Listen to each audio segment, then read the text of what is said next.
Sunny.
Hello Aamir. Hello. हाँ sir बताइए। हाँ अभी देर है क्या? नहीं नहीं बस स्टार्ट कर रहे हैं सर। ठीक। Just few minutes. दो तीन डिग्निटीज हैं, let them join. Gina Saab has already joined and one or two dignitaries has to join and then we will start. ठीक।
Amir Ali Mir Sahab, how long we have to take to start the proceedings of the day? Sir, I think we should start. Okay.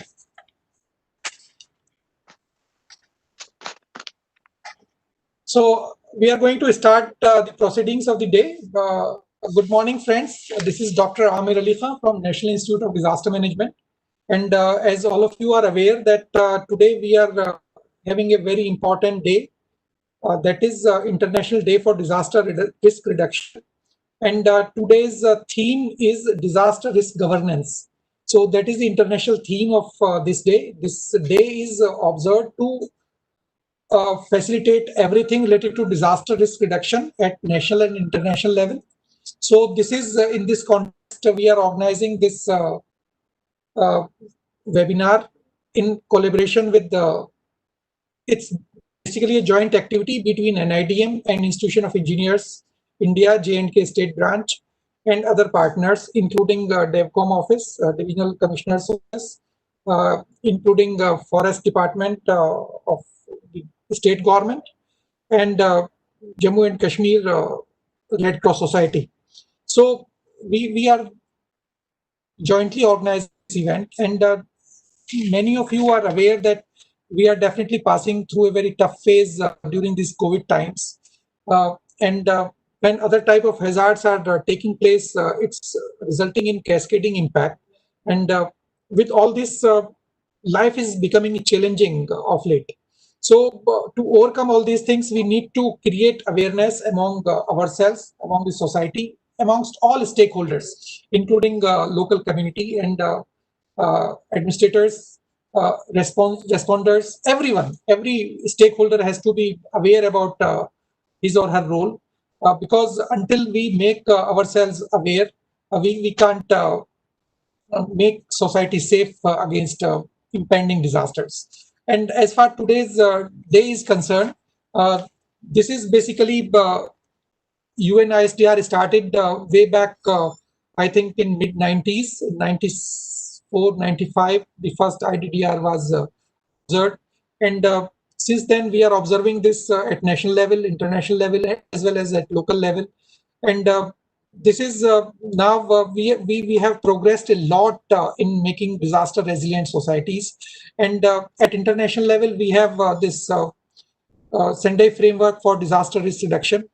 In addition to that, we have some other agenda or strategies available at international level, like sustainable development goals, like Paris Declaration, like Habitat 3 agenda, like humanitarian assistance conference and all those things. So various international strategies and outcomes and documents are available.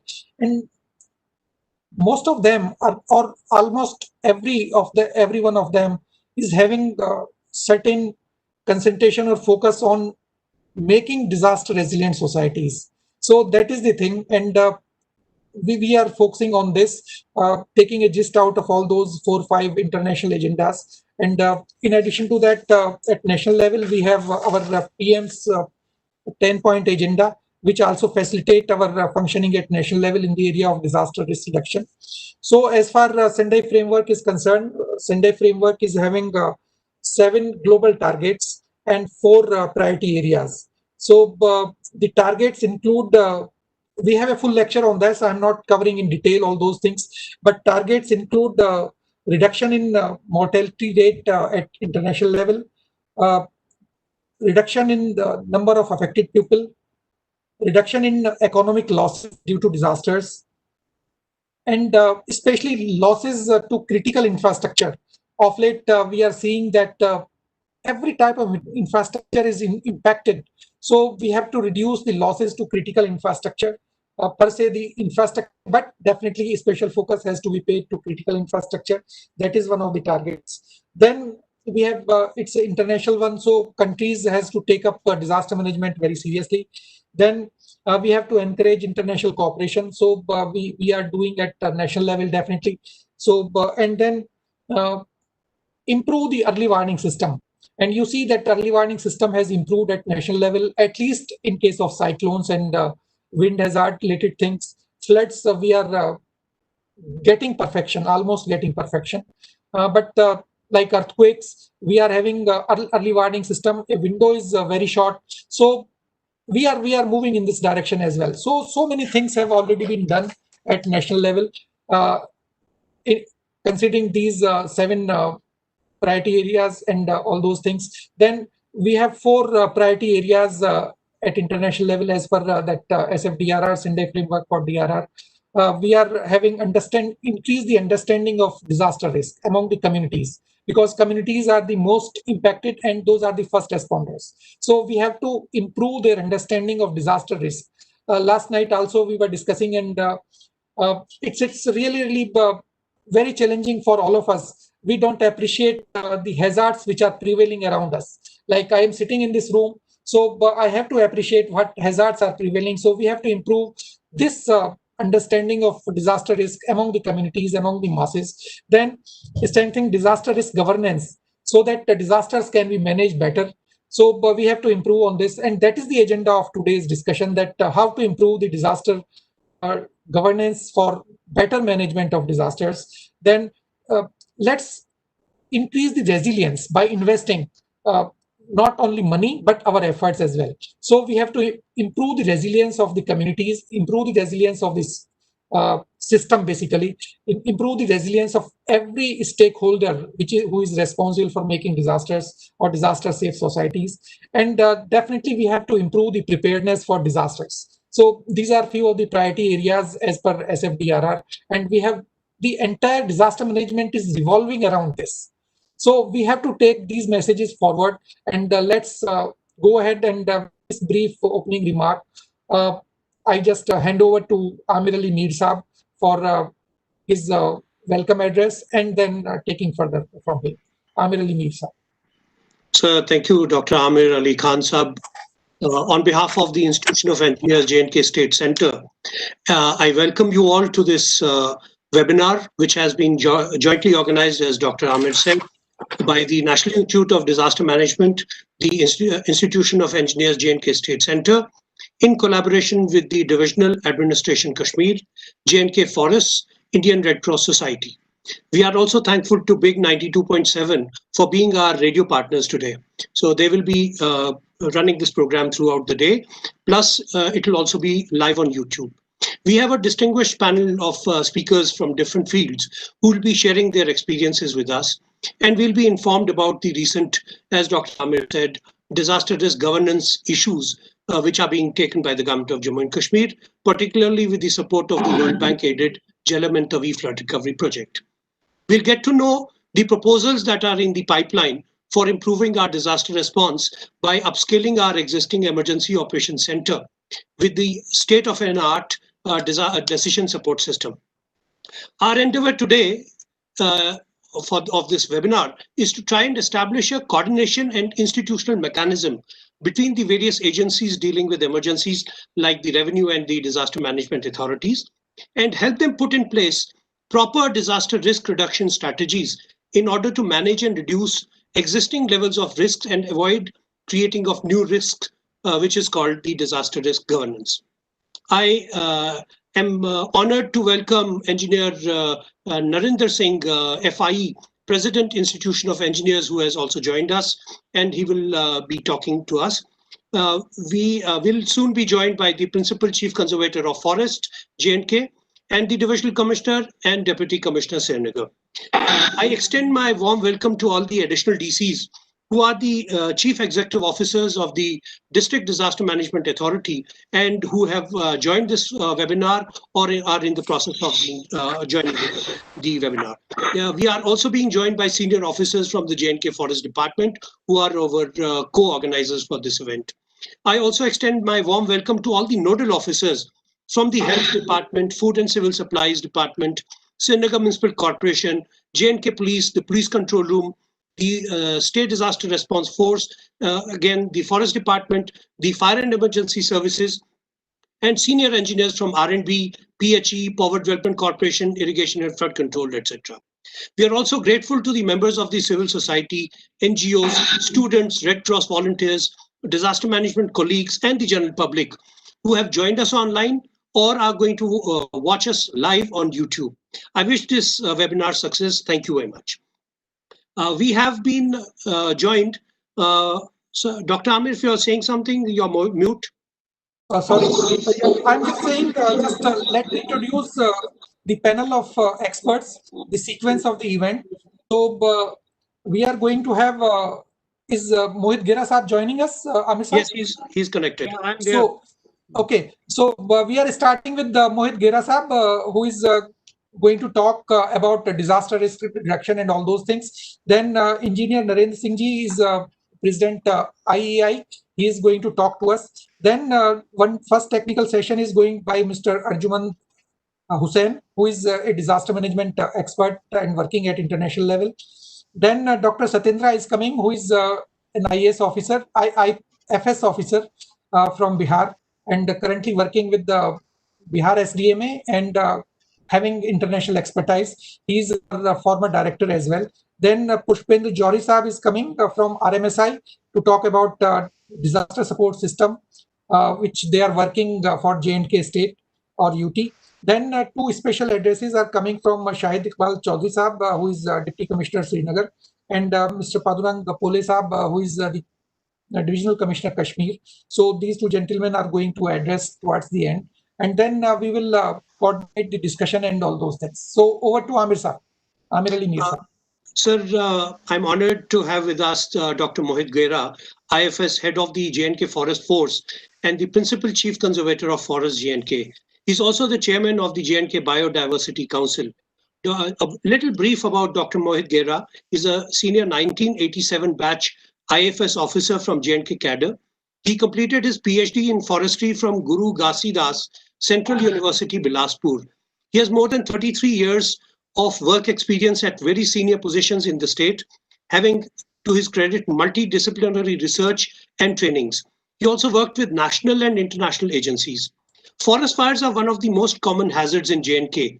These forest fires can be both natural or human-induced. In today's webinar, besides other disasters, we will also try to focus on the issues of forest fires. I invite Dr. Mohit Gera, IFS, Principal Chief Conservator Forests, J&K, for delivering his special address. Dr. Mohit Gera, please.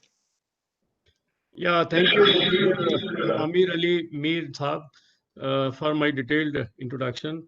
And today, my special good morning to all the dignitaries, Engineer Narendra Singh Ji, and the other patrons, resource persons, and the organizers, Dr. Amir Ali Khan also.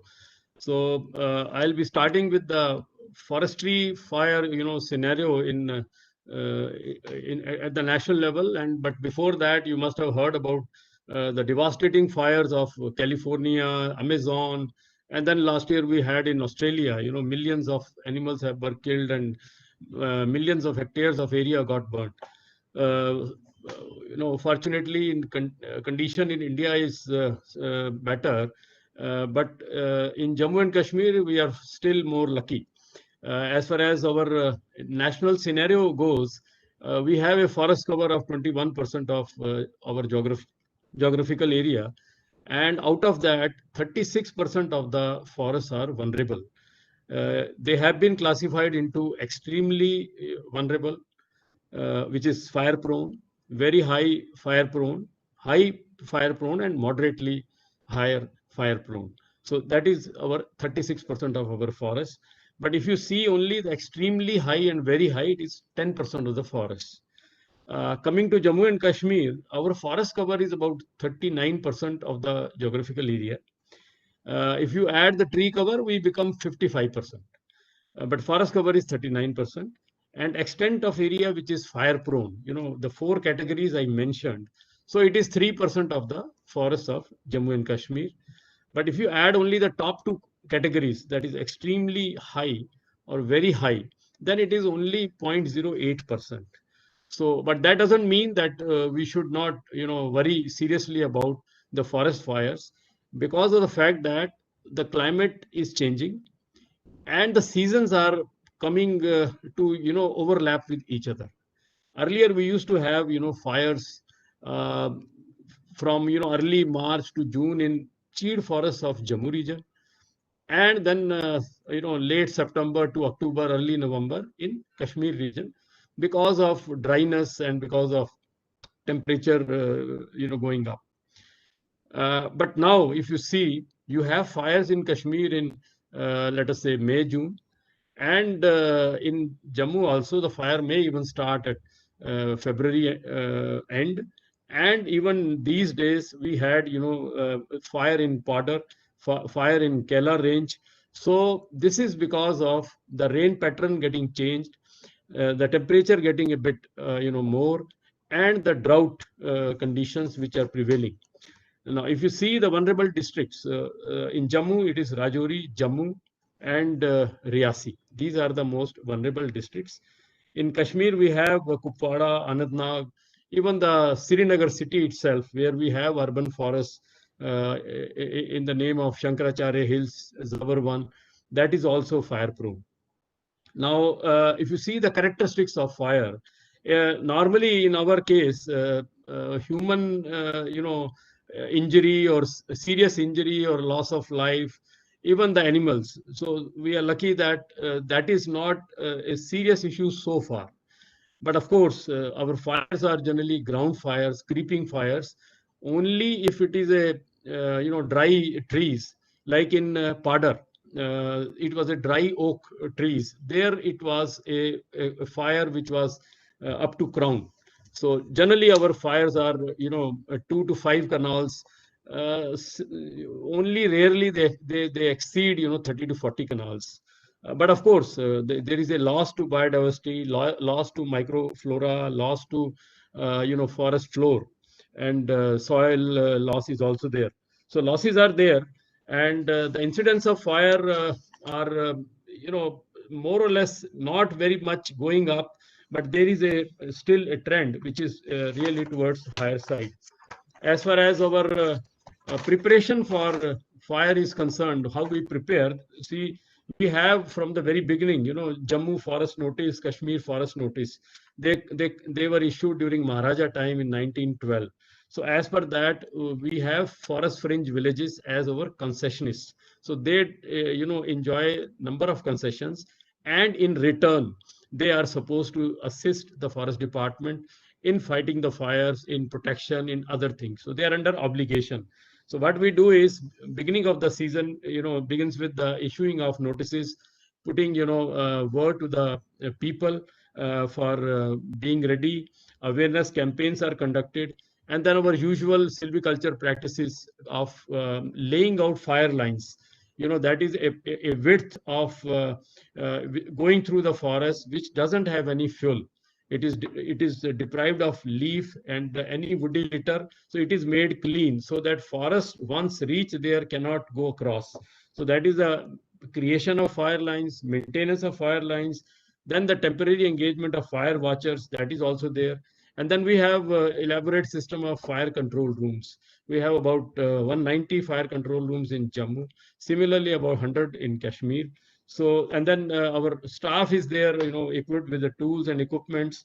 And then other silviculture measures we take is like control burning, because fuel availability is that aggravates fire. So control burning is there.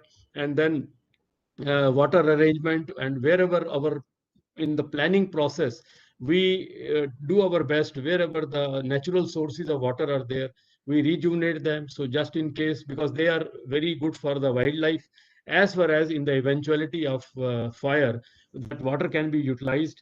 And then we have also the legal arrangement, because most of the fires are man-made forests. More than 95 forest fires are man-made. So there is a legal arrangement under Indian Forest Act and Wildlife Protection Act. Burning, kindling a fire, and allowing the fire, criminal activity, is a serious offense. So that legal machinery can be put in operation for taking cognizance. And then we have certain schemes also to assist us, and by the way of funding, we have from the central central sponsored scheme also. And then under non-plan and under CAMPA also, we have certain funds available. And this year we are making specific annual plan of operations for most vulnerable areas, where we may go for many more things, in order to address the fire prevention and control, because they will be specific area based, like Katra. we have a plan to make it as a fire smart range in Kashmir, also Pampore as a fire smart range, where we will be doing certain new things. And then we have a Forest Survey of India, which keeps on sending fire alerts to us for the last more than 13-14 years. Now they are upgrading their technology also based on certain parameters like forest cover, forest type, temperature, rainfall, the period of dryness. Even they can forecast the fires, couple of weeks in advance. So most of our staff is registered with FSI. They keep on getting these SMS alerts. So that is one part of technology. We also have a toll-free number which can receive call and which can distribute the message. And we have this Pehredar mobile application. Anybody who is citing fire can also report to us. That is a comprehensive mobile application which is involving forest damage, forest encroachment, man-animal conflict, and of course the forest fire and any other kind of damage to the fire. When it comes to challenges, we have the forest fire, like as I mentioned about Padar. It is the fire location is 3 hours or 2 hours climb from the last road head. So that makes our capability to fight fire really limited, because have to many staff and the local people, they have to be mobilized to that location, and then you have very little resources which can be transported to that site, and one cannot even think of water. But yes, other tools, implements, and those things can be really taken, but we do not have any capability where we can address the location or reach out to them from the aerial mode of transport, air dropping, smoke jumpers, those things which are there in other countries, but we do not have those things. Yes, Uttarakhand, there was a devastating fire in 2016. Even later also, you have seen, helicopters using water buckets and, sprinkling the water on the fire. So those things, I think, possible in Jammu and Kashmir also. But we look forward to State Disaster Management Authority and SDRF. We had been seeking their help. We had been having a mock drill. We had been having a common training, because this year also, I remember early February, we organized a one-day workshop on sensitizing the senior people, and then we invited our frontline staff also in the afternoon, and the training was given by SDRF. So that kind of linkage is there. But I think at the higher level also, I'm looking forward to working with them, and then some kind of having a rapid response action force, or some kind of a rapid response to these kind of fire locations, particularly to cover the vulnerable areas. So I think we can have certain trainings being imparted by State Disaster Management Authority or SDRF, and we can have some other linkages also with them, like availability of water, availability of resources in case of fires which are really we are not able to control. But when I say we, means territorial staff, then wildlife staff, and then forest protection force. Generally, we three combine together. We combine our resources also and move towards the location to control and to fight the fire. But I'll close by saying that the role of the people is very important here. Whatever technology we may have, but the role the people can play, because our forests are surrounded by the villages, and all information and all help flows through the villages.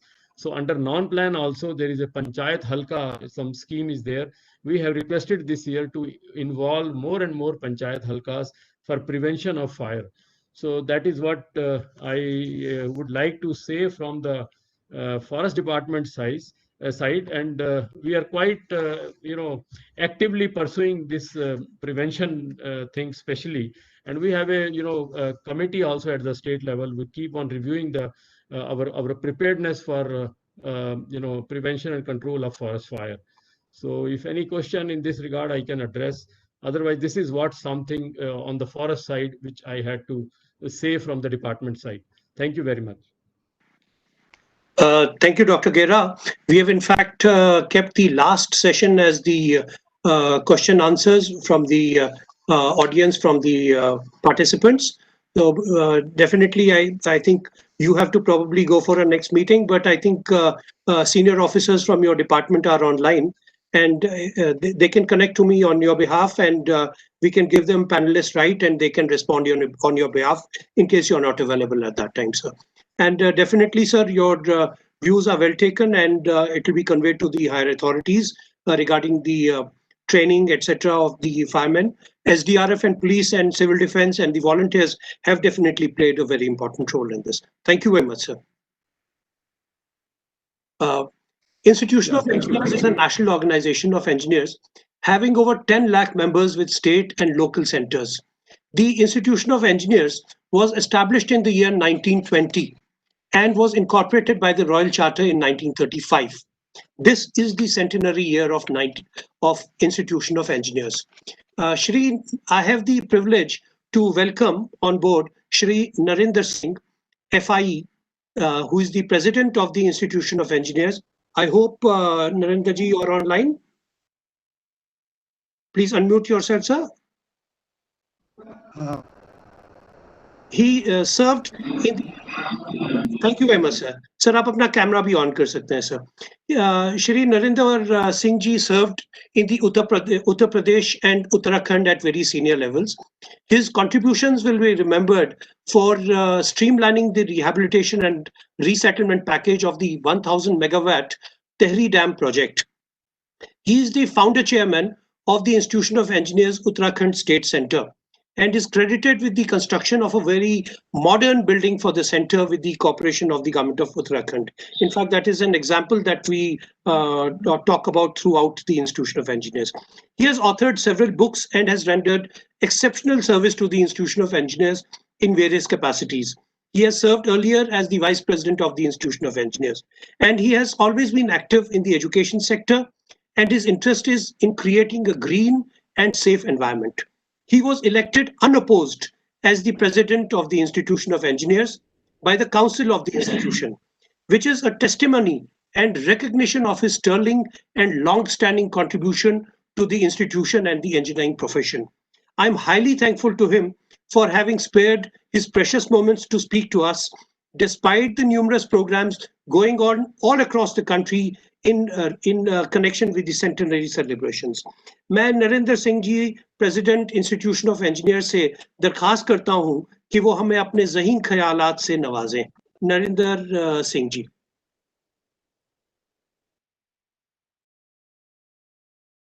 Sir, आप अपने phone को unmute कर लीजिएगा, sir. Hello. I think we lost connection probably.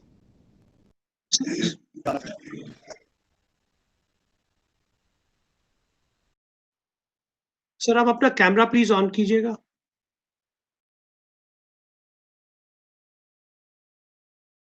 Good morning, ladies and gentlemen. Good morning on behalf of the International Education Commission. I feel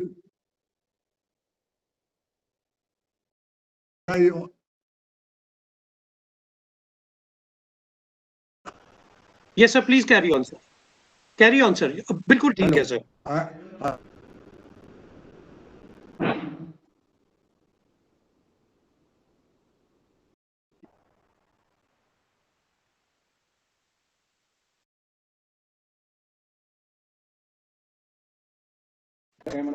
sir, आपकी आवाज नहीं आ रही है, सर. शायद कुछ इंटरनेट कनेक्शन की प्रॉब्लम है, sir. Hello. Amir sir, we can't hear Narinder ji. Sir, आप अपना कैमरा ऑफ करके बात कर सकते हैं, सो आपका कनेक्शन थोड़ा सा इंप्रूव हो जाएगा. हाँ, यस. जी जी, हम सुन रहे हैं सर आपको. हेलो. हाँ, बोलिए सर, आपकी आवाज आ रही है. Hello. Ladies and gentlemen, good morning to everybody. On the occasion of International Day of Disaster Reduction, I feel very much happy and privileged on behalf of Institution of Engineers, General Manoj Kumar Bindal ji, Pankaj Rang, K. Paul, Division Commissioner, Kashmir, Mohit Geraji, Principal Chief Commissioner, Forest Division, Kashmir, Shahid Iqbal Ji Chaudhary, Commissioner, Deputy Commissioner, Srinagar, Satyendra Singh, International Disaster Risk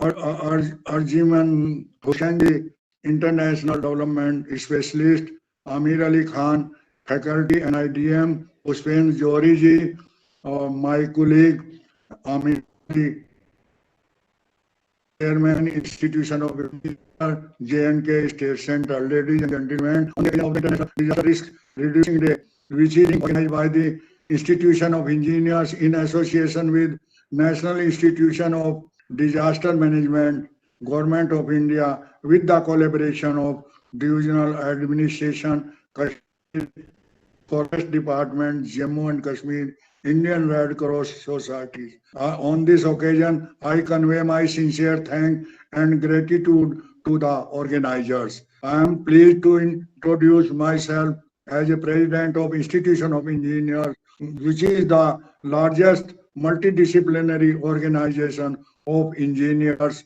in India, having more than 2.5 lakhs corporate members and total members about 10 lakhs. It was established in 1920 and it was coveted with Royal Charter in 1935. I Institution of Engineers is having 125 state and local centers in India and 6 overseas chapters. This year, Institution of Engineers is celebrating year 2020 towards its services nation building. 100 years during this century, but we have dropped our many activities and programs due to difficult pandemic conditions in the country. I wish you safe and stay at home. Friends, I will narrate a brief about Institution of Engineers. Institution of Engineers India play a pivotal of India, state governments and local self-governments in technical education, in developmental work, and in disaster mitigation and management works also. Institution has provided 6 forums for skill training and awareness and developmental work and social as a social obligation towards the society. II is having Staff Engineering College at Hyderabad to provide ongoing continuing education training to our field engineers and skill development to the budding engineers. Institution engineers provide AMI studies for diploma engineers and PG courses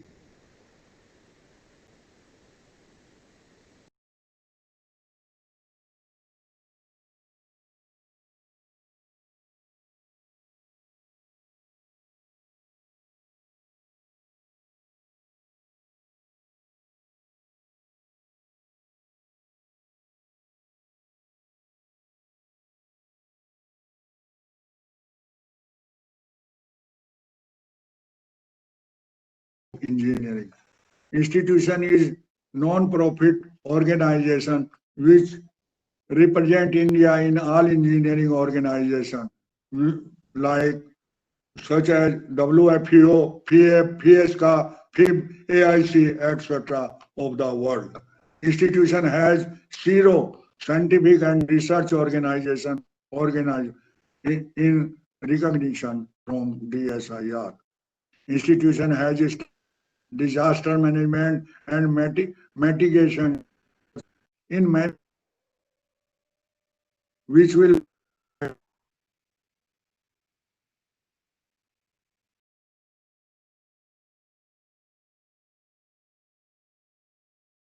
disaster mitigation.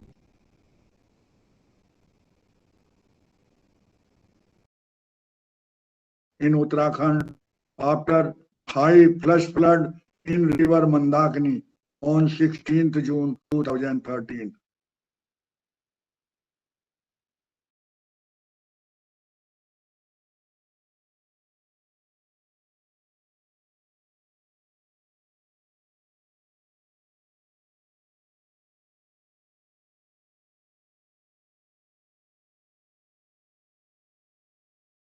how the people around the world are reducing their exposure to disaster and raising awareness about the importance drinking in the. I wish success of this national webinar. Thank you very much. Sir बहुत बहुत शुक्रिया sir. Honorable President साहब आपका बहुत बहुत शुक्रिया कि at a very short notice you agreed to address us, and you have always been guiding us and the other institutions all across the country. Thank you very much, sir. Thank you. Now I request Engineer Arjumand Hussain Talib, who specializes in program management in the Institute International Development and has worked in our 16 countries across Asia and Africa for 11 years. He has contributed 3 chapters to the UNESCO Culture for Peace curriculum for the Asia Pacific region. Presently a Salzburg Fellow, he has studied engineering from Bangalore University, economics from World Bank, and project management from Cadence Institute, London. He's also the founder of the DRR Times, a print and online publication focusing on economy, business, agri-economy and development of Jammu and Kashmir. He has very long connections and interest in disaster mitigation. The Sendai framework is closely linked to the priority for action, that is strengthening disaster risk governance to manage disaster risk. Mr. Arjumand, Engineer Arjumand, will be speaking about disaster risk reduction from the Sendai framework perspective. Engineer Arjumand Saab, are you online? Yes, I'm online. Can you hear me? Yes. Okay, thank you very much, Amit Saab, for that introduction. And it was a pleasure this morning listening to very informating and enlightening presentations. Before I start my presentation, I would like to, share my greetings with the august members of the panel here, Dr. Amir Khan Sahab, faculty NIDM, yourself, Engineer Amir Ali Sahab, Dr. Mohit Gira Sahab, who is our Principal Chief Conservator of Forest, Engineer Narinder Singh Ji, who is the President of Institution of Engineers, whom we just heard, Dr. Satindra Singh Ji, Mr. Pushpendra Johari, who will be speaking, I understand, a little later, Shahid Iqbal Chaudhary Sahab, who I understand will be also joining us a little later, and Pandu Rang Mr. K. Pole Sahab, our Divisional Commissioner Kashmir, who would also be joining us, and will be a pleasure listening to them. I think, the discussions and the presentations since morning have set a very good tone and background for our discussions today. And I was glad when you mentioned that, this is just not a seminar, but this is also designed to identify our actions for the coming days, especially looking at how would we strengthen an institutional disaster risk reduction in Jammu and Kashmir at the community level as well.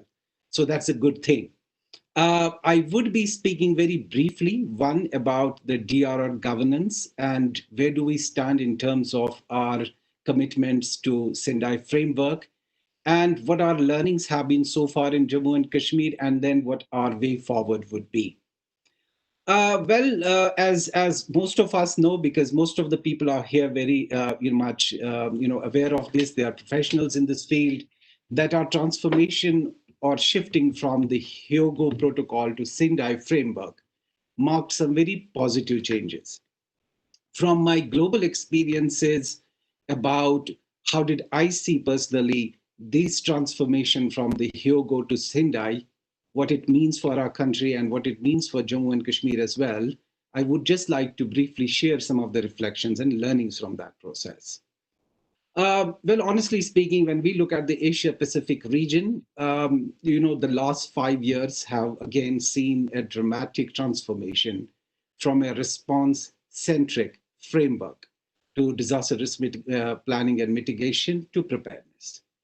And whether we talk about Japan, after the tsunami that hit it and the nuclear disaster that happened in that country, the unfortunate one, the frequent disasters, happening in Indonesia and other countries in the region, what we understand that countries have really braced up quite a bit from a response-centric, perspective to preparedness.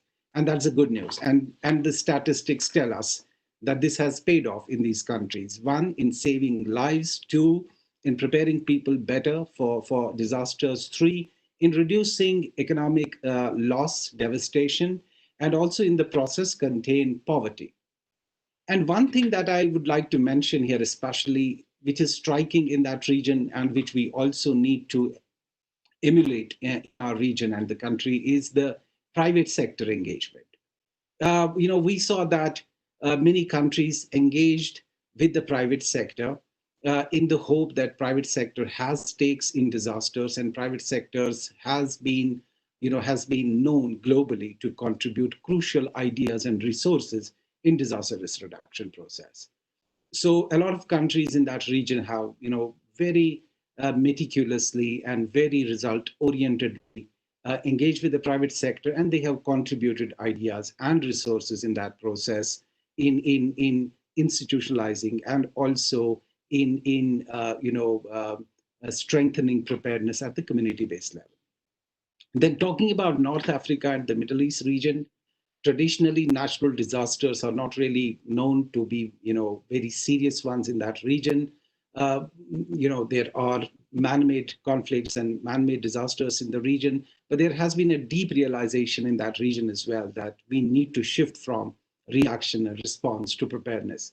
And a lot of progress has been made there as well, and which has really helped in saving lives, whether we see the situation in Yemen, for example, which has now a robust early warning system, whether we talk about Egypt, whether we talk about other countries in the region, which not only have integrated early warning systems and preparedness and trainings and capacity building across their institutions at the governmental level, in the private sector, at the community level, but they have also institutionalized a mechanism through which they are able to warn people early about impending disasters, whether natural or man-made, and then also save lives in the process. Same is the experience of Africa. DRR mainstreaming is now a part of development planning, and we have seen results of that across East Africa, across West Africa, and the Southern Africa region as well. And Latin America also has seen this transformation. When we talk about South Asia, again, we see that there is significant level of transformation and shift from response to preparedness, and a lot of investments have been made.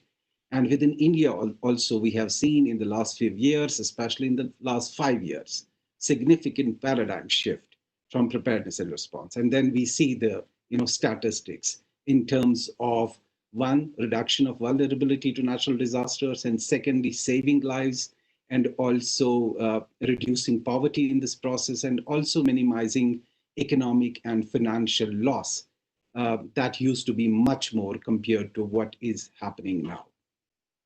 I would now quickly shift to the situation in Jammu and Kashmir. Amir Saab is the right person, definitely, who would be, I understand, speaking more about this, and he has been at the center of the efforts in strengthening disaster risk reduction in Jammu and Kashmir. But from an outsider's perspective, because although I have not been part of the government's efforts in disaster risk reduction in Jammu and Kashmir, but as someone who has been closely watching and learning from that process, I want to just share a few reflections about that. What has been positive is the institutionalization of disaster risk management, including disaster risk reduction in Jammu and Kashmir. And the establishment of J&K Disaster Management Authority, for example, has been very significant development. And then we have all these disaster management authorities and institutions at the district levels. And now there is a robust system of response, not only at the provincial level, at the divisional level in Jammu and Kashmir, but also at the district level. And now we also have dedicated institutions, which are response institutions, which are, institutions which have trained, dedicated people, whether it is rapid response teams, whether it's the fire and emergency department, and whether there are other teams which are trained, and there are institutions which are able to respond quickly and in an effective manner. We have done some progress in early warning systems, but that's an area where definitely we need to, work more. Flood warning system, for example, we know that there has been a great degree of progress in that. For example, in the Kashmir Valley, now we have a very good, robust system for the flood control department, wherein they are able to warn us in time about any impending floods, and this has been institutionalized, this has been strength, and this has been making progress in terms of the sophistications of the systems within the government setup. And in the process, I would also like to make a mention about the accountability and the responsiveness of the institutions, because compared to earlier systems, we see that there is greater degree of accountability, and there's also responsiveness, because whenever we get an early warning system, we see that staff, institutions, offices, they are mobilized very quickly, and they are able to share information. They are able to share real-time information, which is being really helpful in preparing all of us for such eventualities. My brief final comments would be about the way forward. These are the things that have happened, which are very positive, which have really helped in strengthening our preparedness, which has helped in saving lives, and most importantly, in reducing the economic loss that we have been suffering, whether it was a 2005 earthquake, whether it was a 2014, 2016, eventualities, the big flood that hit the Kashmir Valley. So what is the way forward? I'll be talking about that as well. I think a time has come, looking at the coronavirus pandemic, where we would need to start looking at the future. And coronavirus has been a wake-up call, not only for Jammu and Kashmir, for the entire world. When we would do disaster planning, when we would do, planning for, anticipated disasters in many countries across the world, quite often we would ignore, pandemics. We would ignore biological hazards, for example, and they wouldn't really get a lot of attention. But coronavirus has taught us that we have to pay due attention, not only to anticipated hazards, but also unanticipated hazards like the biological hazards of coronavirus. That's important. And that's linked to our approach to strengthening our response systems. And response systems would include our healthcare system, because that is the pivotal first response institution in responding to biological hazards. So that's something that we need to now factor in our planning processes. Secondly, I would like to emphasize on the engagement with the private sector. We understand that government is able to dedicate considerable public resources, not only in response, but also in preparedness measures.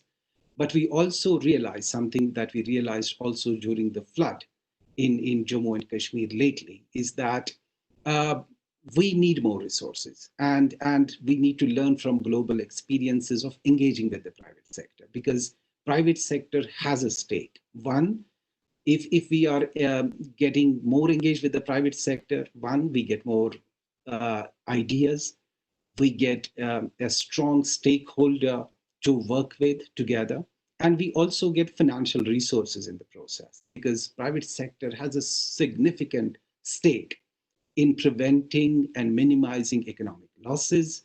Private sector has a strong stake in ensuring that there is continuity and low disruption to economic activities. And private sector also has a stake in working closely with the government in ensuring that early warning systems, in the preparedness systems, and the loss mitigations are addressed in a cohesive and a collaborative manner. Then I will talk about something that requires also some degree of attention, that is our embrace of new disaster management theory, that is the epidemics, climate change linkage, and how do we address the economic and the poverty angles in that process. We just saw we are witnessing right now the coronavirus pandemic, and then we are also progressively witnessing the kind of changes and the transformation happening not only within our ecosystem, but across our social and economic chains being brought about by climate change. So what are we going to do about it? I think this coronavirus pandemic has, as I said, given us a wake-up call that climate change is something that we need to address well in advance, and there are possibilities that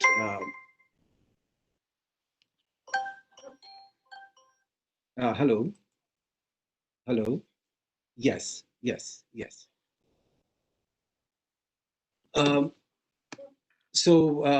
I was talking about the epidemics and the climate change and addressing the economic and the poverty angles.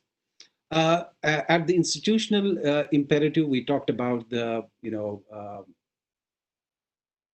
strategic imperatives, and now I would like to talk about the institutional imperatives, and that is, as I already said, mainstreaming disaster risk reduction in our development process. In healthcare systems, whatever development planning we are doing in health needs to have DRR sensitivity and DRR angle into it, whether it's infrastructure development or whether it is the conservation of our natural habitats. So DRR mainstreaming now needs to be strengthened in these three areas. And finally, my final word is about our community-based preparedness imperatives in our way forward. We have done significant work at the institutional level. We have done significant work at preparedness level, but some more work needs to be done at the community-based level. I understand a lot of trainings have been done and a lot of work has been done at that level, but now a time has also come where we need to explore how could we engage with the local self-governance institutions in strengthening disaster risk reductions. I think I have spoken much, so I'll stop here. And thank you very much for your patient hearing. And I'll here hand it over to Amit Saab. Thank you very much, Amit Saab. Thank you, Engineer Arjuman. We have taken note of all the things that you said, and definitely we will try to see how we can get it included in the way forward. I hand over to Dr. Amir Khan. Dr. Amir Khan, are you there?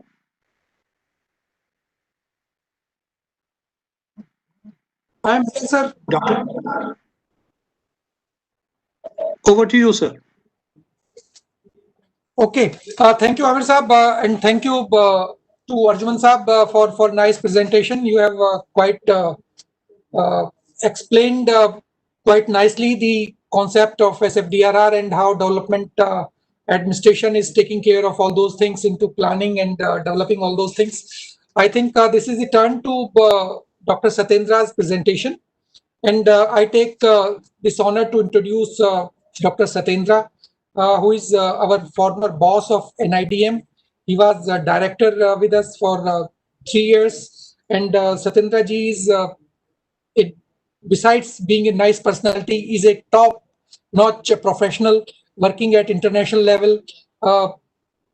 After his retirement from Indian Forest Service, he served in Government of Bihar for a long inning, and not only Government of Bihar, he served at national level, various ministries in Government of India, Ministry of Environment and Forest, Ministry of Agriculture at that time, before when disaster management was dealt by that ministry.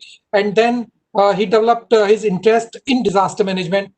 He completed his besides his formal education in India, he is having an MBA from United Kingdom as well.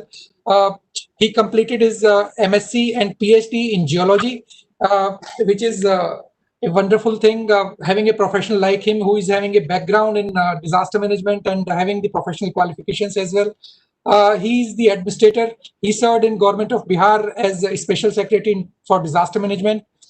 He's currently serving Bihar State Disaster Management Authority as a special advisor to the authority. In addition to that, that is the national exposure. He has been serving internationally for quite some time. And current engagement of him is with the UN FAO, Food and Agriculture Organization, and he's serving their North Africa and Northeast Africa office in Egypt. And besides that, he has already been team leader and international consultant for disaster management and climate change, and served in various countries. I can't remember all those names. I have to read it, like Bangladesh, Philippines, Moldova, Rome, Laos, PDR, and Egypt. So he has already served in those countries. In addition to that, he has played a very, very significant role at regional level in our South Asia region. He was director SARC Center for Disaster Management when he was in Delhi. He was serving there as well. He has served for quite some time in SARC Center for Disaster Management as well. In addition to that, there are so many additions, sir. Sorry, I am taking slightly longer, but your credentials can't be summarized in few words. You have already contributed 10 books related to disaster management, and his 2 books are directly related to today's theme. That is on disaster management in hills as well as forest fire disaster management. So in addition to that, he has published a large number of papers because, as I told, he has already completed his MSc and PhD. So he's a thorough academician. He published a number of papers. In addition to that, he has published a large number of reports and published and unpublished reports as well. So this is in brief about Dr. Satyendra. And Dr. Satyendra ji is always kind to assist, to help us out in various activities organized by NIDM. So thank you so much, sir, for kindly accepting our invitation to be part of this webinar. And with this, I request you to, sir, take over and make your presentation on disaster management in the hills, and with some focus on forest fires as well, because you have both the domain areas under your expertise. Thank you, sir. Thank you, Dr. Amir Ali. Am I audible? Yes, you are audible, sir. So first of all, long, my not brief. नहीं sir, about आपने me. काम नहीं Thank you, किया था, thank ये you, कभी thank आधा भी you. नहीं हुआ, ये कभी आधा भी नहीं हुआ. So first of all, thank you. I'd like to thank NIDM, particularly this Executive Director, Major General Bejal Saab, and yourself to invite me for this very lively program. And I'm very thankful to all my colleagues, and especially Mr. Amir Ali Khan ji, PCCF, Mr. Mohit Gera, who is my Mr. Narendra Singh ji, Mr. Hussain, Upendra ji from RMSI, Mr. Shahid Iqbal, DC, Mr. Pandu, Divisional Commissioner, and Narendra Singh ji, सभी को बहुत बहुत नमस्कार and good morning. So first of all, I'd like to congratulate and my greetings for this Disaster Risk Reduction Day, which is a very, very important occasion, and particularly for the awareness of disaster risk reduction in community. So this type of programs really plays a very important role. And one more thing that I'd like to mention is here that the participants, particularly these 4 sectors. One is engineering sector, second is your development sector, that is engineering department, and third is your NGOs side, and one more sector is there. So that is very, very important, because that is the mainstreaming of disaster management. That is the mainstreaming of disaster management, and disaster management cannot go in isolation, as earlier also said, my earlier speaker has said. But today I will discuss about disaster management in hills, because this need a very different type of management, slightly different from the common management side, because hills are very sensitive ecologically, environmentally, geologically, and in all aspects they need a different type of disaster management. And I have been very fortunate and associated to be associated with hills. I did my PhD, as Dr. Amir Ali Khan said, in geotectonics of Garhwal, Himalaya. So that was very relevant to disaster management. Then my first book, which I authored on disaster management, that is also disaster management in hills, in which I tried to discuss all aspects of disaster management in the hilly region. So this presentation, we will be discussing about hill regions in India, what common type of disasters are there in the hill regions, and particularly Himalaya, because Himalaya is the youngest mountain and it is very, very disaster prone and very, very sensitive. It is uprising. So why Himalaya is so prone to disasters, particularly the natural disasters, and there are some human-induced causes also for disasters. Then forestry, as Dr. Mohit Gira has also mentioned, and earlier speaker also mentioned, that forestry and environmental conservation have to play a very important role in disaster management, in particularly in such type of sensitive ecosystem. So that is also we'll try to discuss, and then lessons learned, because every disaster leaves the lessons to be learned. And we learn from these lessons, then certainly we can play better, can manage better in future. And if we don't learn, then comes with failure. So these 4 or 5 things we'll be discussing. And first of all, we discuss the hill regions in the country. So as per the Forest Department, there are 123 districts in the country. They are hilly districts. Then, as I said, they are very delicate and fragile system. And specialty with these hill districts they are very rich in forest. Overall, 40% of the total area in such districts, on average, is under forest cover. If we talk of Himalayan, then there are different hill ranges. One, Himalaya, of course, is the highest mountain range. Then we have Aravallis, Vindhyans are there, Chota Nagpur is there, then Eastern Ghats and Western Ghats are there. So all these hill regions in the country are there. And Himalayan regions, which I already mentioned, it is very, very young mountain, that is around 40 to 50 million years is the age of this mountain. In comparison to other, like we can say that Aravalli is around 300 million years old, Vindhyachals and others are slightly older. So it is the youngest mountain and it's still uprising. Scientists say that, geologists also have proved that it is still uprising. So it is very geologically very fragile and very active. Why this system is more active? That is very, very clear from this picture. We can see that on the right hand side of the top, we can see that there are basically 4 Himalayan regions are there. That is a Shivalik, Lesser, Great Himalayan, Tigris Himalayan. These 4 regions, they are divided by different type of thrust or fault, which are still in movement.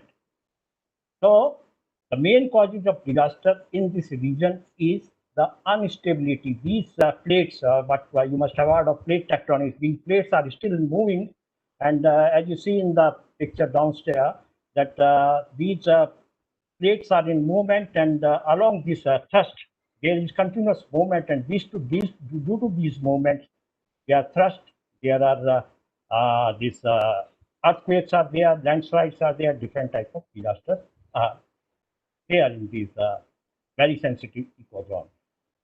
We can see that disasters may be natural due to geological setting, natural causes. Weather is also a problem because it's extremely cold, particularly if you go to this Leh side and other top higher Himalaya side, it is very, very cold.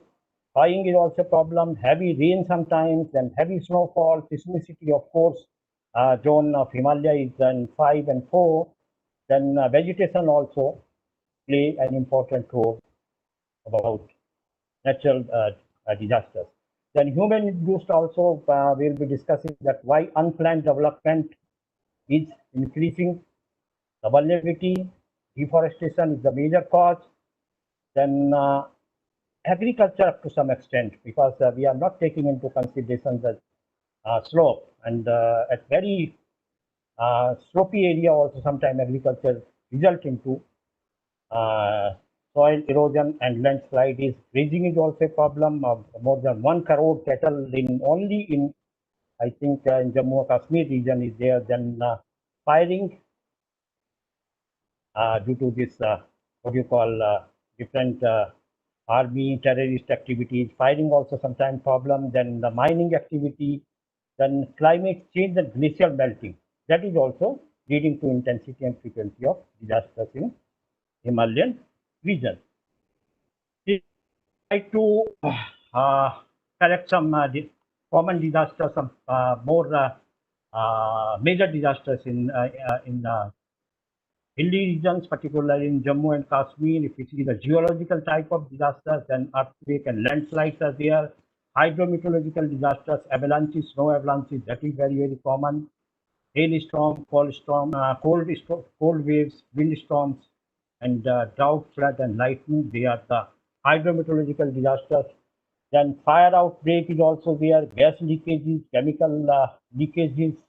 Then, of course, we are facing now is the biological disaster, that is the pandemic, the worst disaster in the known history, that is COVID-19 type of pest attacks also. These are the 4 or 5 types of disasters. And this is the list of some major disasters. Particularly, I'd like to mention the 2005 earthquake in Pakistan and Jammu and Kashmir border, that is in which more than 80,000 people lost their lives, mostly in Pakistan side. Then Ladakh flood also, you must be knowing that in which more than 250 people were killed. And then recently in 2014, we have a very severe flood in Jammu and Kashmir, and various precious lives were lost. So we see that these type of disasters are very common, particularly in our ecological sensitive areas.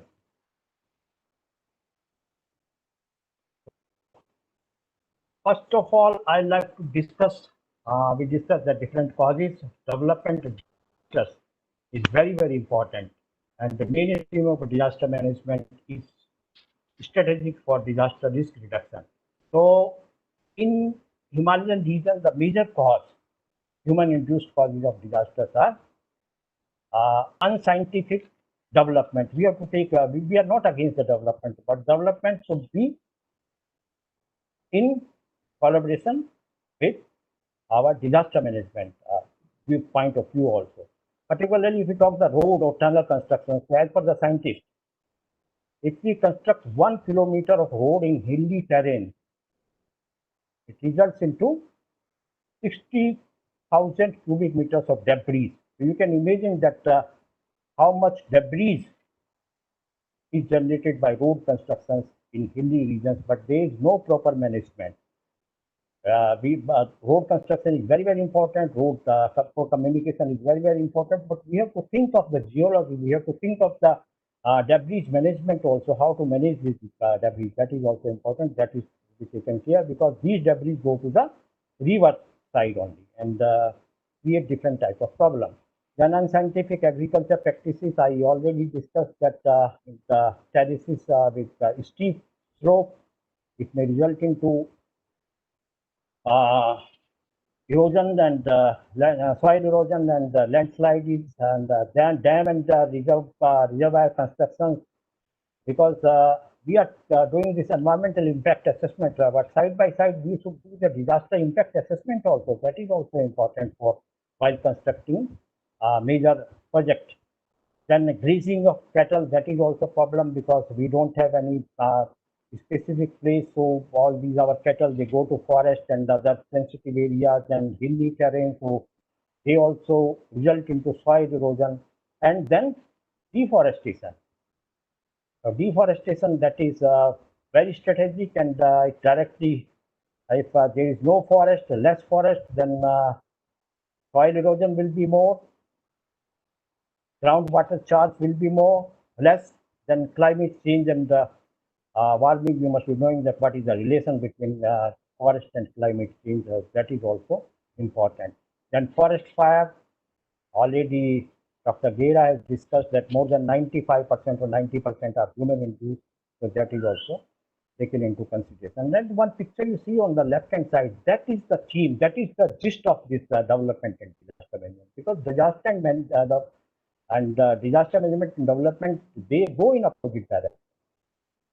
So that is relating to disaster intensity and frequency increase. So we have to take into particularly main instruments of disaster management, and they should go hand in hand so that disaster frequencies and intensity is reduced.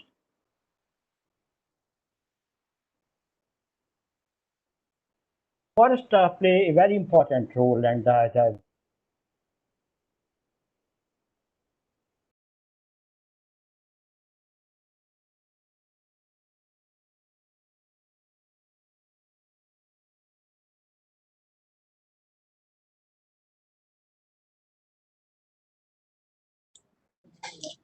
You are not audible, sir.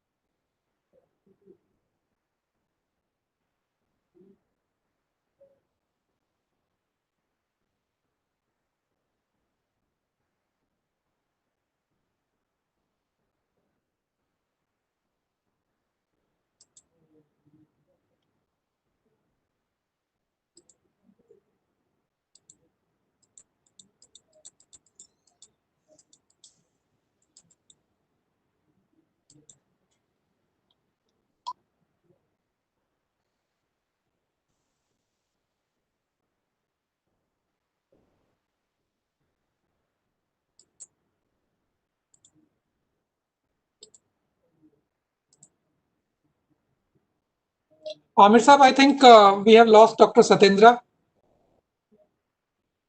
Sir, I think there's some connection problem. I think so. I think so. Yeah. So what is your call?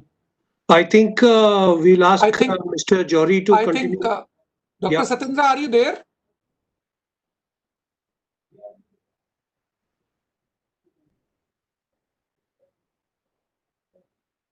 No, I think we have lost him. So we can go ahead with the. We'll go with the next speaker. Yes. I think so. In case Dr. Satyendra is able to connect, then after Mr. Pushpendra, he can probably He can continue complete. where Yeah. he stopped. But I Yeah. think we were probably able to get a gist of what he was saying. Yeah, And, but the forest fire and his concluding remarks are remaining. Correct. So, but let's go ahead. I think. Right, sir. Right, sir. Satyenji, can you hear us? Dr. Satyendra? No, I think we have to move ahead. Yeah. Mr. Pushpendra, you are online? Very much. Thank you, sir. Thank you. Okay. So I have the honor to introduce Mr. Pushpendra Johri, who is the Senior Vice President of RMSI Private Limited, and he heads the Sustainable Business Unit of RMSI. He has over 25 years of experience in development of GIS-based natural hazard risk assessment software platforms and their applications for mitigation, preparedness, response, and recovery. He has been instrumental in conceptualizing and development of innovative IP solutions for the insurance sector. Mr. Pushpendra is regarded as a global expert in the area of climate change, food security, and disaster risk reduction. In the meantime, I think I can see Mr. Satyendra Singh. I think we go ahead with Mr. Pushpendra. Just 1 minute. Dr. Satyendra, are you there? Can you confirm? It is last slide. Yeah, please finish it. Yeah, please go ahead. Pushpendra ji, sorry, just one. Yeah. Share थोड़ा करा दीजिए. I think the share में कुछ problem है. Yogita, please sharing rights दीजिएगा.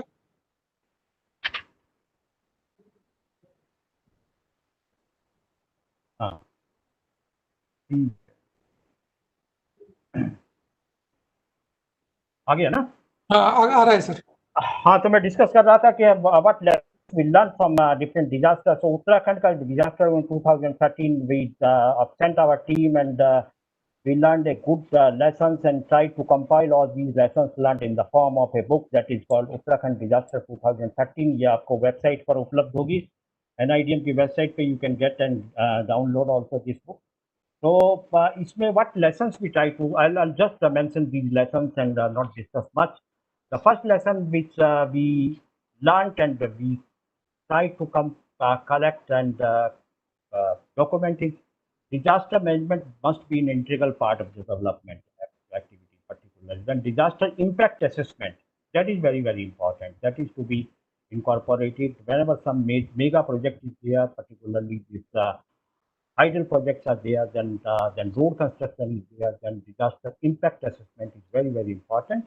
Then forestry to be an integral part of disaster management policy plans because forestry play a very important role. Then control on major development projects. We should have limited projects, minimum projects, in particularly in sensitive areas where area is more sensitive and more prone to earthquake or landslides and other type of disasters. Then scientific study, that deep study needs to be carried out, geological, environmental, ecological, modeling approach, all these approaches should be there scientifically. It should be very solid background. Then multi-hazard risk donations and other things also should be carried out. And early warning systems should be very, very important, that play a very important role. And ensure formulations and evaluation of mountain-specific policies for effective governance. That is also significant. Then because forestry play important role, so our suggestions and recommendations are that foresters must be involved in all type of developmental activities and in state and district disaster management authority we should have foresters as members. Bioengineering techniques are there, particularly for landslides and landslides and debris management, so that techniques can also be applied with the collaboration of forest department. Plantation, forest conservation are important activities. These should be linked with the livelihood, so that if you want the community to be involved, as Dr. Jera has mentioned, community involvement is very, very important. So for community involvement, we have to give them a livelihood, and this livelihood can be generated by the forestry and other activities. Then monitor and control tourism, that is because in Garhwal region we have seen that tourism was also up to some extent responsible for this type of sensitive increase.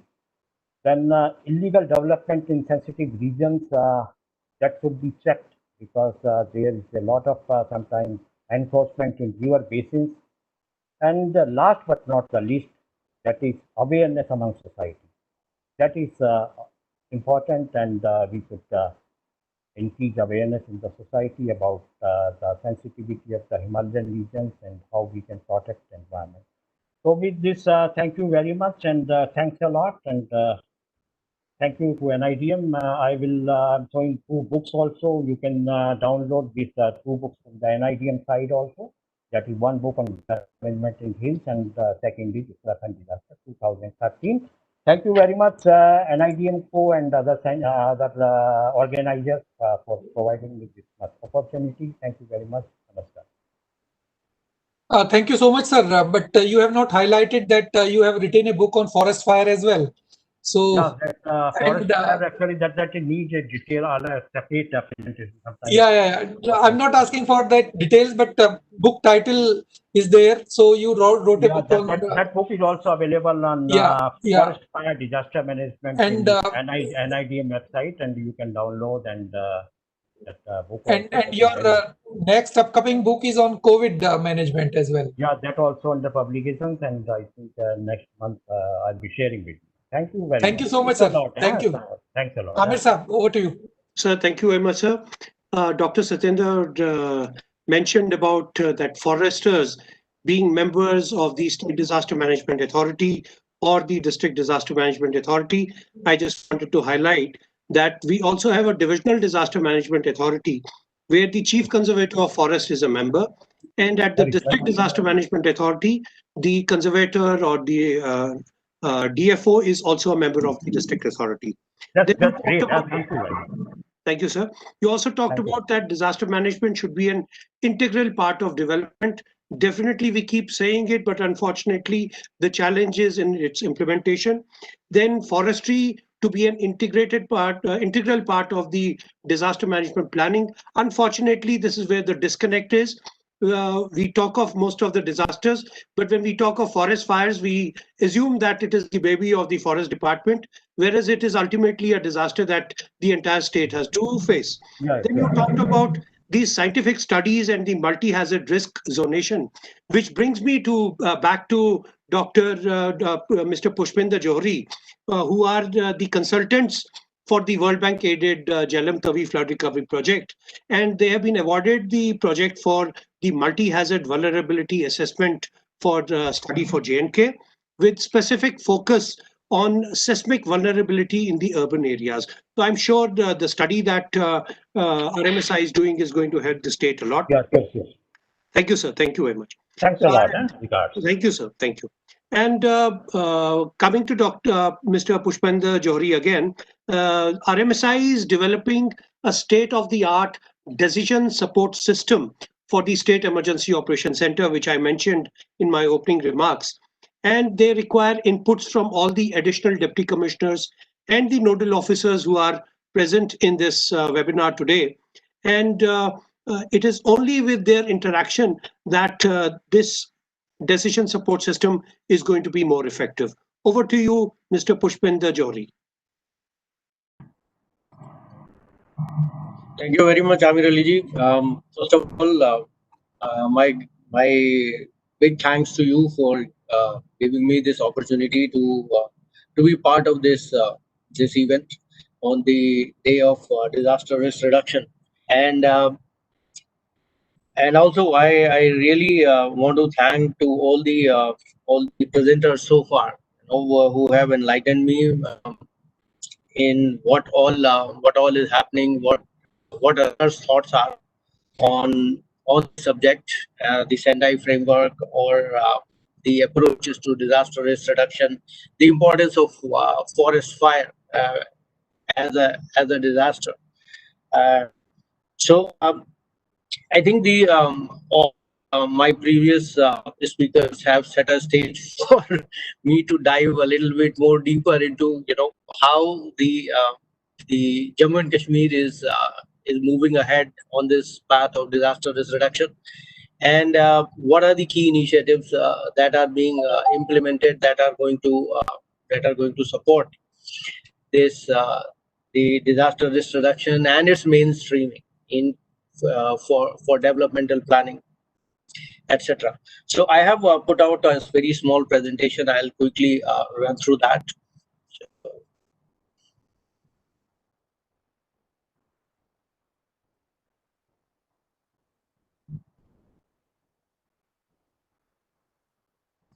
I hope you can see my presentation now.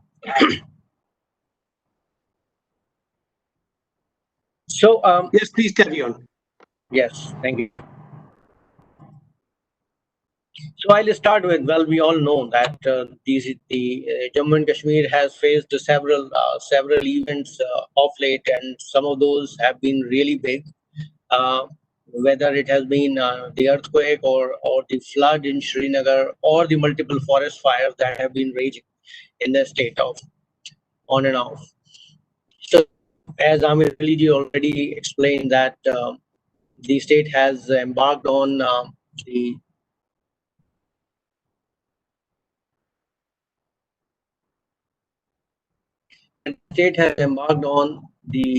Jhelum and Tavi flood recovery project to support with the support of the World Bank to improve disaster resilience in the state. And RMSI has been entrusted with two key studies in this regard under this program. One is related to the multi-hazard risk assessment of the entire Jammu and Kashmir, and it also includes Ladakh. Incidentally, this study was started when all the three were part of a single state. So Ladakh is an integral of all these studies that we are doing, and the development of the decision support system for emergency management. So just for those who may not know us, just one slide and 1 minute about RMSI. So RMSI is a geospatial geospatial analytics consulting firm. We proud ourselves as the people who are bridging the gap with the physical and the digital world, and are applying this into multiple areas, whether it is maps for navigation, or maps for land registry management, or whether it is networks for telecommunications or utilities, or it is sustainable development. So as Amiraliji said that I am in the sustainable development business here. So we will be talking more of what we do. And RMSI has been ranked the #1 company to work for, not once but several times, ahead of organizations like Google, TCS, Infosys, etc. And have a large workforce spread across multiple offices, 3 developmental centers in India and 6 global subsidiaries. And our certifications and accreditations are an example of the high quality culture that we imbibe. So coming back to what we are supposed to be discussing today. So I think my previous speakers have really talked about how the world is moving, that the hazards are continuously increasing. More and more newer types of hazards are showing up on the horizon, and within ourselves there is definitely a realization that we need to do something about it. We need to reduce the risk for that, and the Sendai framework really puts the right kind of guidance for us as to where we need to focus. And so taking the cues from there and moving forward. So these are all this slide is trying to summarize, though I may not be able to capture each and every aspect related to disaster risk reduction and its mainstream. But I have tried to bring in as much flavor as I can, whether it is mitigation that we need to do, or the preparedness planning that we need to do, or the preventive measures that we need to apply before an event strikes, the early warnings that are important. But important for doing all this, the risk is a key, very important aspect. And for conducting the risk assessment, we need to do a hazard analysis as to what are the potential hazards that could impact our area of interest. And we also need to know where our assets are, whether it is buildings or whether it is infrastructure, or is it critical facilities, whatever it is, where they are located. So because we all understand that hazards are sometimes regional, sometimes they are very localized. So if it is regional, like an earthquake, then of course a much larger area gets impacted, but still the impact is not same across the entire area. So there are areas where the impact is very high there, and then as it moves away from the epicenter, the impact keeps on reducing. So once again, it's important to know what is where, and that is where the asset inventory modeling plays a very critical role. When these two are combined together with the vulnerability of all the different types of assets that we have, including human beings or livestock, because everybody has different types of vulnerabilities. Just like buildings are vulnerable, so are we. So combined together with the hazard intensity, we are able to conduct and get an idea of the risks that any specific hazard event could potentially pose to any of the assets that we have within our area of interest. And once we have that information, that's when we can go towards mitigation, because now we know which are the structures which are weak, where they are, and what kind of interventions can be done to improve their response to any kind of impending event that might happen. Similarly, we also since we know the risk, we can consider non-structural interventions that can reduce the risk. So risk assessment also directly feeds into preparedness. Unless and until we know what kind of risk is there, we cannot really plan to respond to it. So that's where, once again, risk assessment plays a critical part. And then moving on to the preventive measures, which basically happens when there is an impending event, and what we are going to do, where we are going to move the population, where is my population that is going to be impacted, what kind of casualties am I expecting, and where I can move them for the injured ones. So that gives us an idea of the kind of medical support that is needed, and so on and so forth. So a lot of things are there. So these two projects come together are trying to implement all this and provide a complete framework through a set of software solutions to Jammu and Kashmir government, so that they can mainstream disaster risk reduction into development. They can plan to respond to impending events better, and when there is an event, they perform much better. Then the information flows are good, the response mechanisms are good. We are able to take care of the people ahead of the time, or those who are left out, we know where they are, we are able to pull them out, so on. So having said that, let's move on. So I will first go into the risk assessment part, which is a project which is in a very advanced stage. We have already completed the hazard analysis component. We have already completed the asset inventory modeling, and right now we are in the process of finalizing the risk. So I won't be talking about the risk part because the numbers haven't been finalized yet, but we will be discussing about the hazard analysis that we have done. And then I will talk about the decision support system that we are planning to implement. As we all know, for risk assessment, first important thing is to assess the hazard intensities as to where, if a particular hazard event happens, what kind of hazard intensity would be. So in case of an earthquake, it would be, for example, peak ground acceleration. In case of flood, it would be the extents of flood as well as the depth of the flooding at different places. Then exposure is what I talked about, the assets at risk. So all the assets, whether they are buildings, or whether they are infrastructure, or whether they are human, where are they located? And so that needs to be modeled, and it needs to be brought in. Then next is the vulnerability. All the assets that we have brought in, that we have within our area of interest, we need to understand how they will respond to different types of hazard events. So the response to the earthquake would be different from the response to the flood, from the response to something else, some other kind of event. So different events, they impact differently. Earthquake hits from below the ground, flood hits over the ground.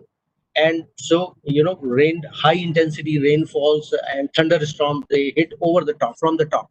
So different types of hazards test the asset's ability to cope up with them in different ways. So vulnerability assessment is basically a process that we follow to understand how will any particular asset react to any particular kind of disaster event.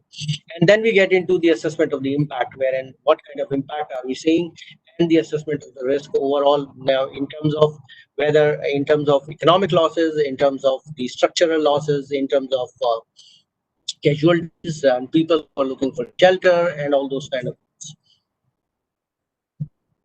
So we have, as I said, that we have already done the hazard modeling part. So I will be running through quickly giving you an idea of the hazard modeling that we have done for different types of hazard. One slide for each, time is short.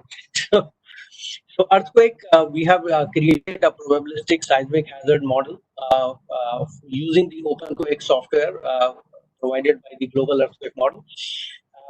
And we have customized that model for the state of Jammu and Kashmir using the kind of historical events that we have seen in the area, the kind of faults that we have, and the kind of seismic zones that we are seeing in the region. So all that combined together was used to create the earthquake probabilistic seismic hazard model for earthquake. We have validated our model against the 2005 event because that's the only one for which some information is still available. Though we would have liked to have a little bit more information, but unfortunately there is not a lot of detail that is available in terms of the earthquake intensity at different locations. But whatever was available, we tried to use that to calibrate our model. So what you are seeing here is a 50-year return period earthquake probabilistic earthquake map, and it basically shows the peak ground acceleration. Peak ground acceleration is the primary is the maximum shaking, is a measure of maximum shaking that happens at any particular location because of the earthquake. And we need to understand that it is the maximum shaking that when it comes causes the maximum damage to any kind of a structure. The initial shaking, they keep on shaking. It's like they're preparing the structure for damage, and then that final blow when it hits the structure, that's when either the collapse happens or the cracks appear or those kind of things happen. So peak ground acceleration is the most critical parameter out of that measure of the ground shaking that is used for earthquake risk analysis. So moving forward, riverine flood, we have modeled all the basins in whether it is Jhelum in Kashmir, or whether it is Chenab and Tavi in Jammu area, and the rivers also all the rivers in Ladakh have also been modeled.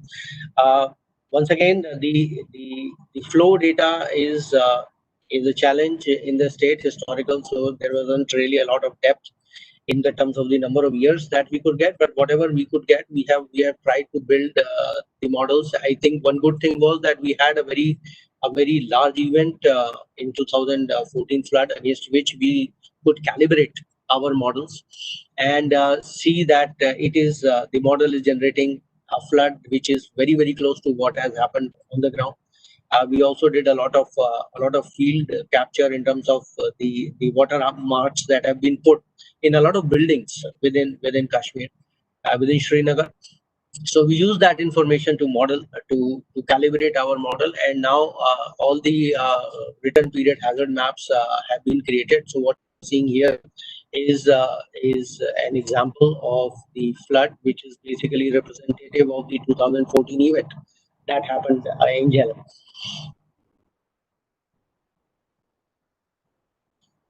So moving to flash floods. So the state is also prone to flash floods. So we are seeing there have been the number of cloudburst events is increasing as the time is passing. Obviously, the impact of climate change, and so as a result of that, it's important to model the flash floods for Jammu and Kashmir. So we identified across all the basins that we were modeling, we identified the critical areas that have a higher potential of flash flood. And then once we have done that, then we created a micro flood model for that micro basin, where if suddenly a lot of rainfall comes through, it will result in a flash flood. So that has been carried out. The model has been ready, and the probabilistic maps for all these micro basins have been created and are now ready for utilization as we are moving deeper and deeper into the risk assessment component of the project. Once again, we got a lot of details from the literature provided by ICMOD as well as the CWC. We reviewed all the GLOF lakes and basis the key parameters that we see in terms of the area, slope, distance from habitation, etc. We shortlisted the about 23 GLOFs where there is a potential GLOF, if for those who do not understand the acronym, it's the Glacial Lake Outburst. Flood is a flood caused by a glacial lake outburst. So glacial lake is something which is as we can see here, within the mountain, on three sides there is a mountain, but on the fourth side it has an opening. So if it's like a dam, you can see it's like a natural dam in which a lot of water has accumulated over a period of time, and so it makes a glacial lake. In winters it becomes it solidifies, and as the summer comes it melts. So if the corners, one side where there is a dam, kind of a natural dam which is holding the structure, for some reason gets breached, so that is when the water totally gushes out, and that causes a GLOF event. So GLOF is mostly a flood only. The only difference is that it's a flood which is a resultant of not a rainfall, but because of a lake outburst, a lake sitting at a very high altitude uh, bursts through its walls, and all the water is gushing through. So once again, ultimately the water will follow the natural water flow, watershed mechanism only, and it will flow into the same areas, into the same basins, just like as the normal rainfall water comes. But the only difference is the speed at which this comes is much higher. So when we model the GLOF, we not only model the depth of the flooding which is happening, but we also model the velocity at which this flood is coming. So it is the combined impact of the height of the flood and the velocity that causes the damage. So once again, this has been done. This is more of a scenario-based analysis for the key lakes that we have identified, and we have seen that what will happen if they burst, what kind of flooding it will create, and what kind of damage it can cause. So I think I need to move a little faster. Landslide hazard. Once again, the state is very much prone to landslides. It's entirely mountainous, and with so much of entire road network connecting different areas of Jammu and Kashmir, there is a very strong landslide potential. So we created an artificial machine learning model using the neural network mechanism, artificial neural network, and that basically was used to develop the correlations between the key parameters of slope, aspect, elevation, etc., rainfall, earthquake intensity, which is the PGA, and the geology of the area, the soil types, the kind of drainage mechanism which is there, and the proximity to the road. All these parameters have been brought in as the initial inputs to the top layer of the artificial neural network based model, and then from there we have analyzed finally the susceptibility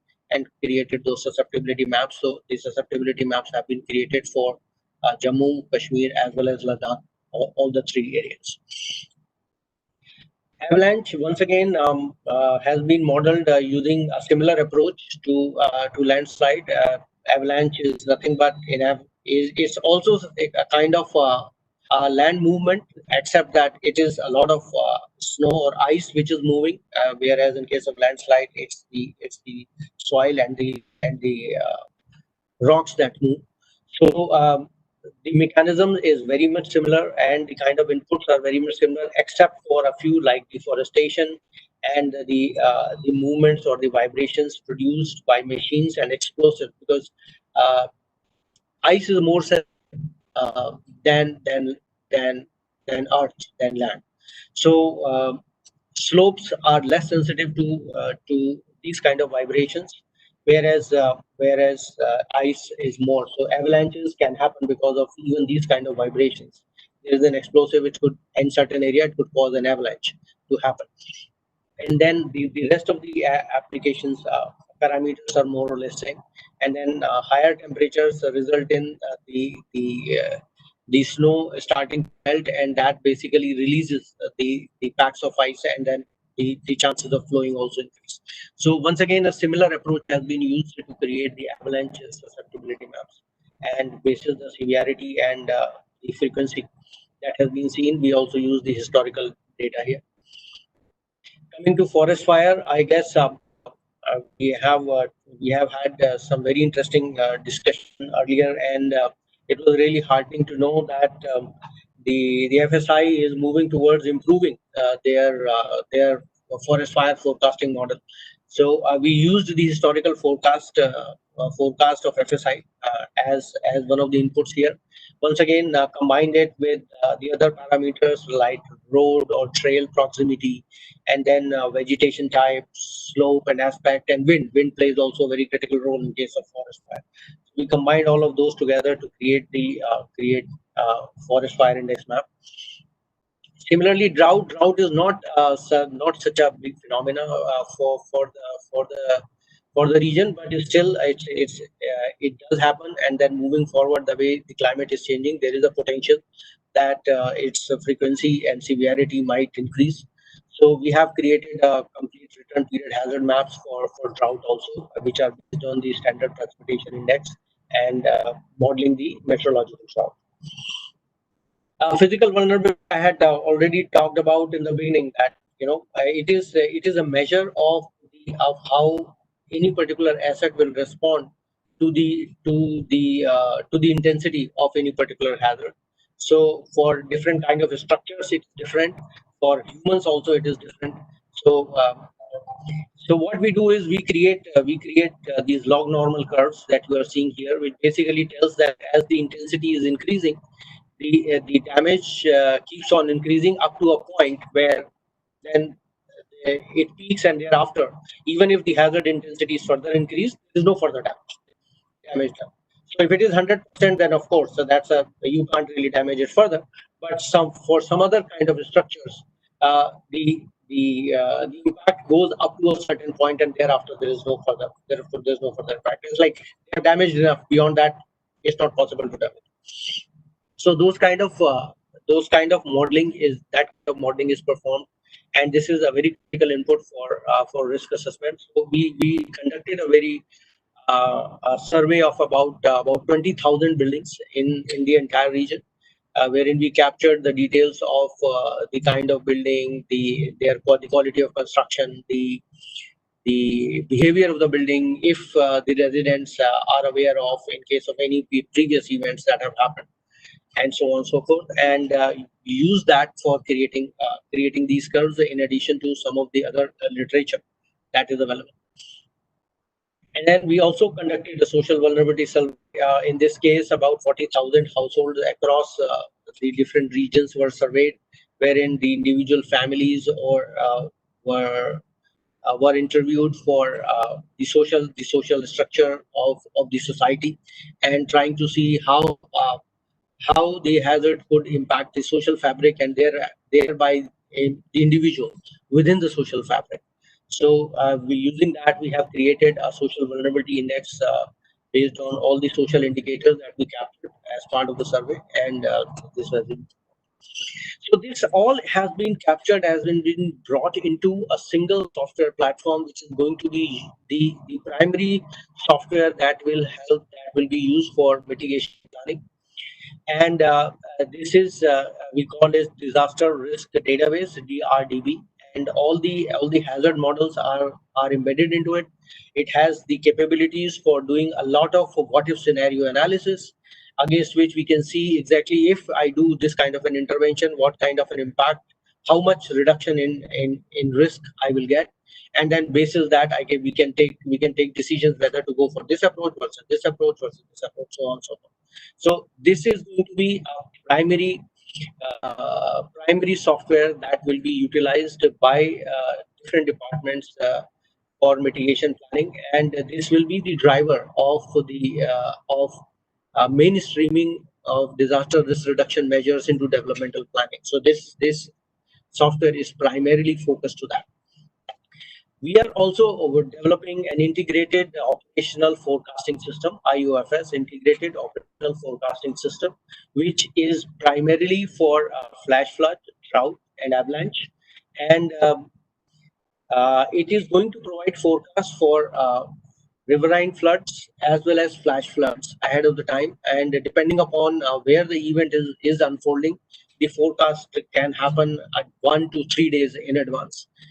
one version of this platform is also ready, and it has been shared with the flood control department already, and they have started using it. A lot of they are the ones who are feeding a lot of data into it in terms of the flow gauge stations data. The IMD's rainfall data is also plugged into it. So we are forecasting whenever the flows are reaching specific thresholds. So we are saying that okay, now on the screen itself, the people can at INFC can visualize exactly which flow gauge stations are indicating a flood kind of a situation, or the flows are reaching the flood levels. And then it also forecasts using the next 3 to 4 days forecast provided by IMD for rainfall. It combines the current values with the future forecast, rainfall forecast to predict whether it will result into a flood or not. And if there is a resulting flood, then it also forecasts a flood extents, which basically tells us that which are the areas that could potentially be impacted by this flood. And based on that, INFC can generate a warning that could be disseminated. So moving on to the decision support system. So now you can see we are connecting all the threads. So we have talked about a software platform that will support mitigation for mainstreaming disaster risk reduction into developmental planning. We have talked about a software for forecasting of hydrometeorological hazards. And so the warning component, the forecast, and the warning component is coming into it. And now we are talking about a decision support system that will work with all of these together. So it will integrate the DRDB, it will also integrate the IUFS, and it will also integrate a lot of other feeds, whether it is the international feeds about earthquakes from USGS, or it is the feeds from IMD.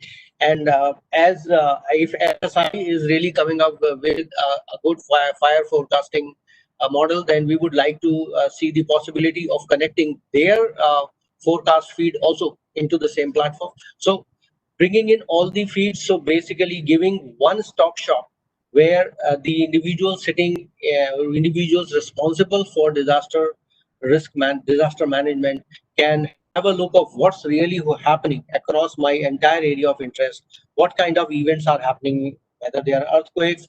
They are all small, probably less than 5 Richter scale, so I don't need to worry about it. There is a potential flood that could happen. The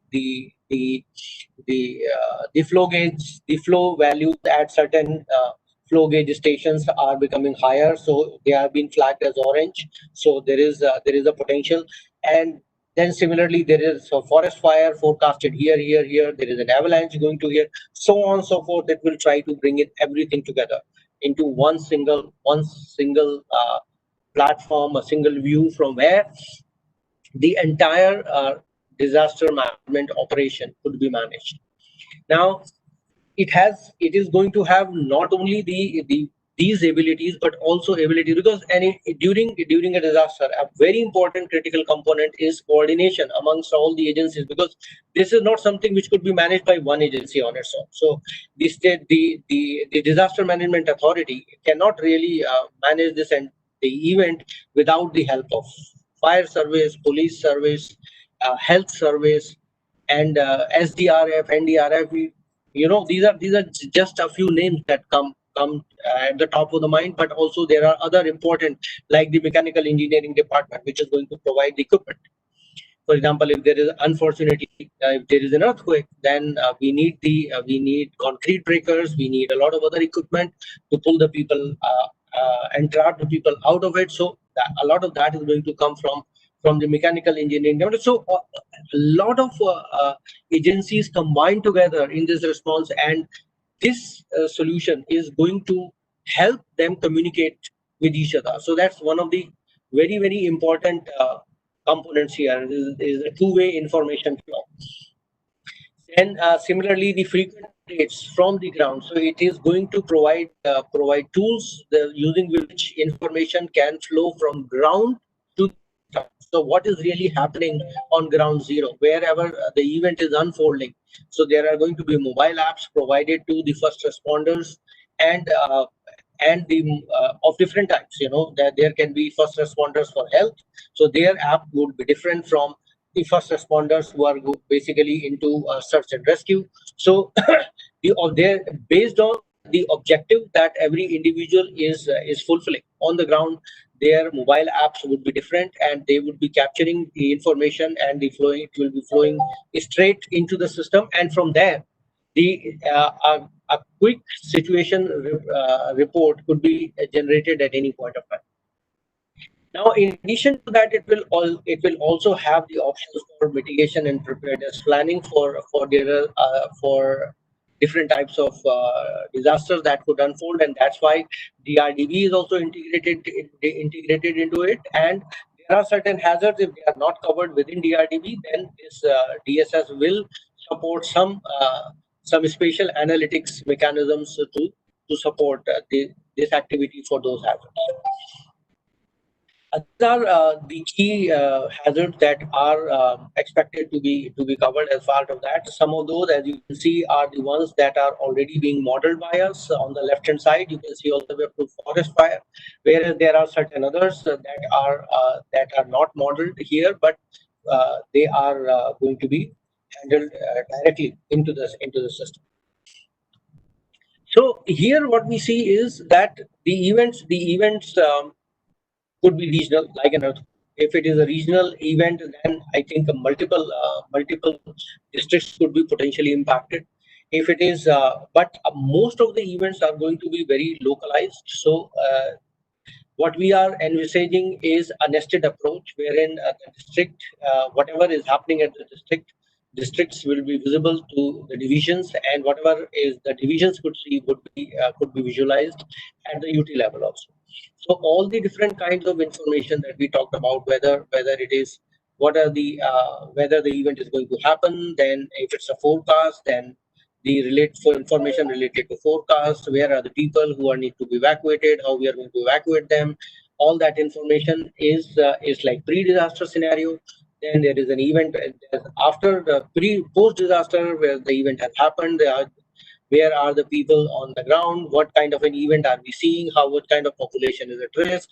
How many SDRF and DRF people might be needed? Do we need fire support? How many potential casualties are expected? Accordingly, how many what kind of healthcare support we need? How many people have to be evacuated, and they need to be moved into shelters? Where are the safe shelters? So a lot of that information which is available here would be summarily available here also and here also.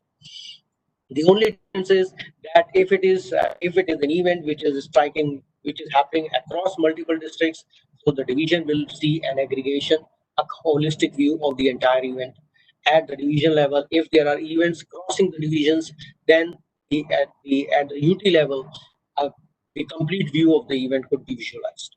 So that's how we are envisaging the entire 3-tier administrative system, and we will be integrating an incident command system, a very simplified incident command system that will work for the state, for Jammu and Kashmir, into the solution. And that is where we need a lot of inputs from all of you. Whether because you are the ones who have been traditionally managing the events. You are the ones who know exactly how things are happening right now. What kind of communication mechanism, for example, exists between the division commissioner's office and the police service, the fire service, the healthcare service, and so on and so forth. So how the information flows, who are the critical people in all those agencies, and what are the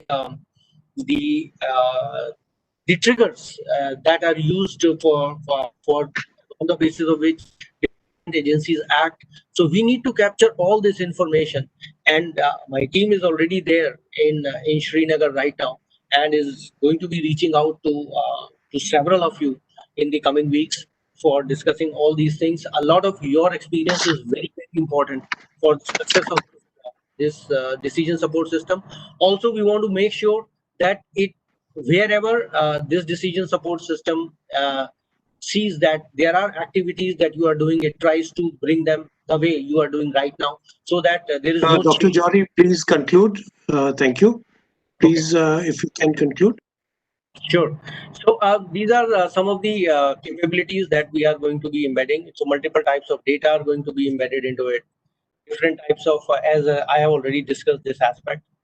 And these are the different kinds of dashboards that are going to be there for an incident status dashboard, operations response dashboard, situation awareness dashboards, and then damage assessment dashboards, and so on and so forth. So a lot of these dashboards are going to be there.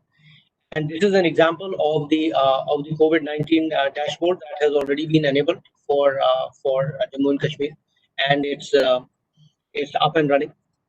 And as I said, there will be a lot of mobile applications that are also going to be made available. So for different kind of activities, I think I have already discussed all that. So I'll conclude here. Thank you very much. Thank you, Dr. Jory. I'm sorry I had to prompt you to close because we have to see the time limit also. Yeah, no, I understand that. I was trying to speed up. There was so much to talk.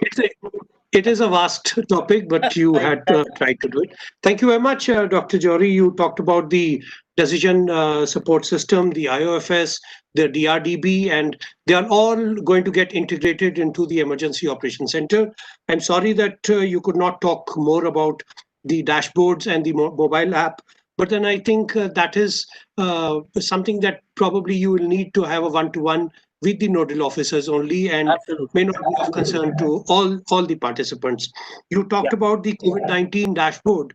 That is also one of the disasters that we are encountering, and we feel that we can only overcome that by partnership with collaborating agencies like UNICEF, NDMA, WHO, Sphere India, for strengthening the partnership in J&K. In fact, Sphere India is already in the process of establishing a COVID-19 academy in Jammu and Kashmir. So that is something that we will be talking about but a bit later. We were supposed to be joined by the Deputy Commissioner Srinagar, Dr. Shahid Iqbal Chaudhary, but he's caught up in a meeting with the Honorable Lieutenant Governor. Dr. Amir, if we can go straight to the Divisional Commissioner, would that be all right? Please go ahead. Thank you, Dr. Ali. Again, welcome to all the panelists and attendees of this today's webinar on disaster risk reduction. As today is the International Day for the Disaster Risk Reduction. As you know, the preparedness vis-a-vis disaster has undergone a tremendous change in last especially 15 to 20 years. Earlier, it used to be the response. We were responding to the disasters once it happens. How quick we can respond, how effectively we can respond. It is still important. But later on, we have discovered that some disasters can be predicted. Early warning of these disasters can be given. We shift our approach to the predicting disasters, giving early warning, disseminating of the same to the likely affected areas. We have not stopped there. Now we came to the conclusion that it is the risk reduction we can do. Even if disaster comes, disasters cannot be avoided. Even if they happen, we can reduce the risk by appropriate preventive measures, appropriate measures at the time of development itself, and making the risk reduction as part and parcel of our development agenda. Today's discussion was quite fruitful. I had a meeting at 11, so for about half an hour I was not part of the discussions, but later on I joined and found that the discussion was quite fruitful. There are more than 40 attendees from all the districts. These are basically the additional deputy commissioners who are the CEOs of the district disaster management authorities. The chairmen are concerned deputy commissioners. Deputy commissioners are busy in other things, basically the back to village program as well as coming PRI elections. So I think maximum additional deputy commissioners have attended. They are going to benefit because of this talk, illustrations, and including the presentations made by the RMSI and other peoples. I think the objective of the celebration of a particular day is to focus more on the particular topic, take the stock where we are and where we should be. So far as Jammu and Kashmir is concerned, as you have all explained, it is basically a state where except tsunami, all other disasters happens or can happen. Except sea tsunami, I think all types of disasters are there. Flood, even drought. Some areas of the Union Territory is prone to the drought also. And the maximum area of the valley is prone to the flood. So far as earthquake, it is zone 4 and 5. And other disasters, localized disasters, be it landslides or snow avalanche, etc. Thank you, Amir, for organizing this webinar. Definitely, you should keep organizing such webinars on different topics, at least once a month or twice a month. This will definitely go in a long way to build up our capacities, at least first knowing what the thing is, and later on acting upon after knowing the things. Thank you. Thank you very much, sir. We are grateful to you that you have participated in all the webinars that we have been organizing, and that is why we call you the patron of these webinars. So you and the executive director of NIDM are both our patrons, and today we added one more patron, the president of the Institution of Engineers, Engineer Narendra Singh Ji, without whose support I think these webinars are not possible. We assured you, sir, that we'll definitely be organizing more webinars. You gave us a target of 1 in 2 months or 1 month. We might probably do it once in a week, for which you might be ready, sir. And there are many topics that we need to talk about. So we are trying to cover. I'm grateful to my guide, Dr. Amir Ali Khan, without whose support all these programs are not possible, and really grateful to the speakers. Over to you, Dr. Amir. Thank you, Amir Saab, and thank you, Pole sir, for nicely describing all those activities which we have to take into our stride. And thank you for your participation as well. So it's always very encouraging to see you on screen and to listen to your wise words. We are definitely taking your advices very seriously, and we'll definitely try to build upon the kind words which you have told to build upon. So your state is in right hands, and your state is not state. UT is definitely working in right direction with the support of Jory Saab and other team members with this World Bank Reconstruction Program. It has to go a long way. And thank you so much for your participation. And now I will take a few questions from a few of the panelists. Satendra sir, are you there? Dr. Satendra?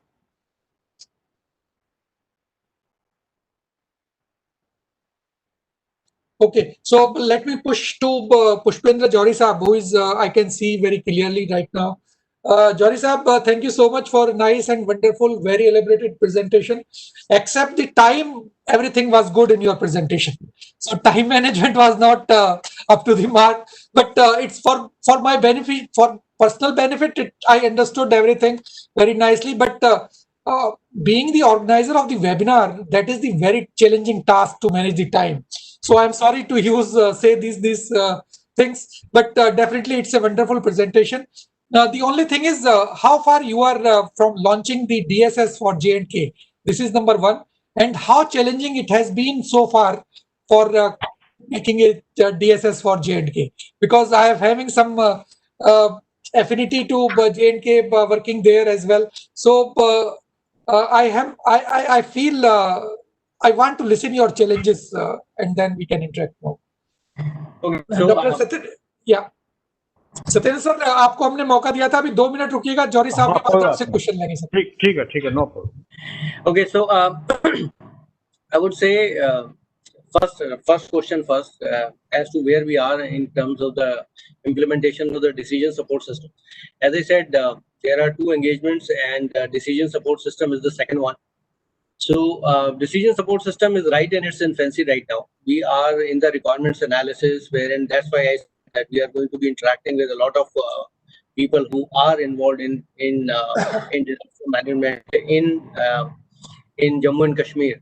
So, but we have what we have done is we have created a very lightweight version at this point of time, which is just connecting some of the important live feeds and some of the and the COVID one that I showed. So right now there we are, because we just wanted to this would help us as we will be getting into the discussion. So it will help us to show them, what are the kind of information that they could potentially get, at least at the start of it. So we are so that is where we are in terms of the decision support system. But if I talk about the previous project, which is the multi-hazard risk assessment, we have progressed a lot on that. Are very close to finalizing the risk assessment right now, and releasing the digital risk database, which is the mitigation planning software to Jammu and Kashmir, and also to Ladakh. And the solution is more or less ready, and the hazard analysis is completed, vulnerability assessment is completed, and risk assessment, we are just fine-tuning the final number. So that is going to be taken care of by end of October. So that is where we are in terms of challenges. Just like everywhere else, in a lot of other places in India, getting historical data about the historical events is a big challenge. And when you are building models, as many historical events can you get your hands on? It basically helps us to improve the overall performance of the model. So that's one big challenge that is there. But in terms of, I would say, when we entered into the project, one of the biggest thing which was the biggest worry on my mind was how I would do the survey of 20,000 structures and 40,000 houses. And you won't believe, unbelievably, it was one of the easiest things that we did. And I think that is more because of the cooperation got from JTFRP, and a lot of guidance from Amir Ali ji also, because he was our primary point of contact at that point of time. And Jori Saab, sorry to curtail you. Another thing which I want to clarify is, in your DSS system, are you talking about the urban fires as well? Because Srinagar and Kashmir region especially, and they're highly prone to fires. Urban, we have urban fire is not a component in the DSS. Yeah. So I as you can see in the list of the hazards. Yeah, I saw that. Yeah. That's why this question so is. Urban fire is not a component, but we have modeled urban fire as part of the multi-hazard risk assessment. Okay. Yeah. So we have modeled urban fire for Kashmir as well as Jammu. Yeah, primarily but for these that is a big concern in that region, definitely. I know, especially in winters. Yeah, definitely. So, as I told earlier, organizer of a webinar is having various challenges as you are facing. So we are also facing challenges of managing the time right now. So thank you so much. Thank you so much for your acceptance of our invitation to be part of this webinar. And it's wonderful, wonderful interacting with you. Sharing your experiences is very nice. And I hope all the participants, especially the district level officers of the J&K UT, they might have benefited from your thing. And we are definitely looking forward for your upcoming October end event for releasing of that risk assessment of the UT. So Yeah. thank you so much. And is the release is for the entire 3 regions or just 2 regions? This is maybe the small No, answer. it will be for all the 3 regions. Okay, thank you so much. Yeah. So Satyanji, this is Please, a question to you now. Yeah.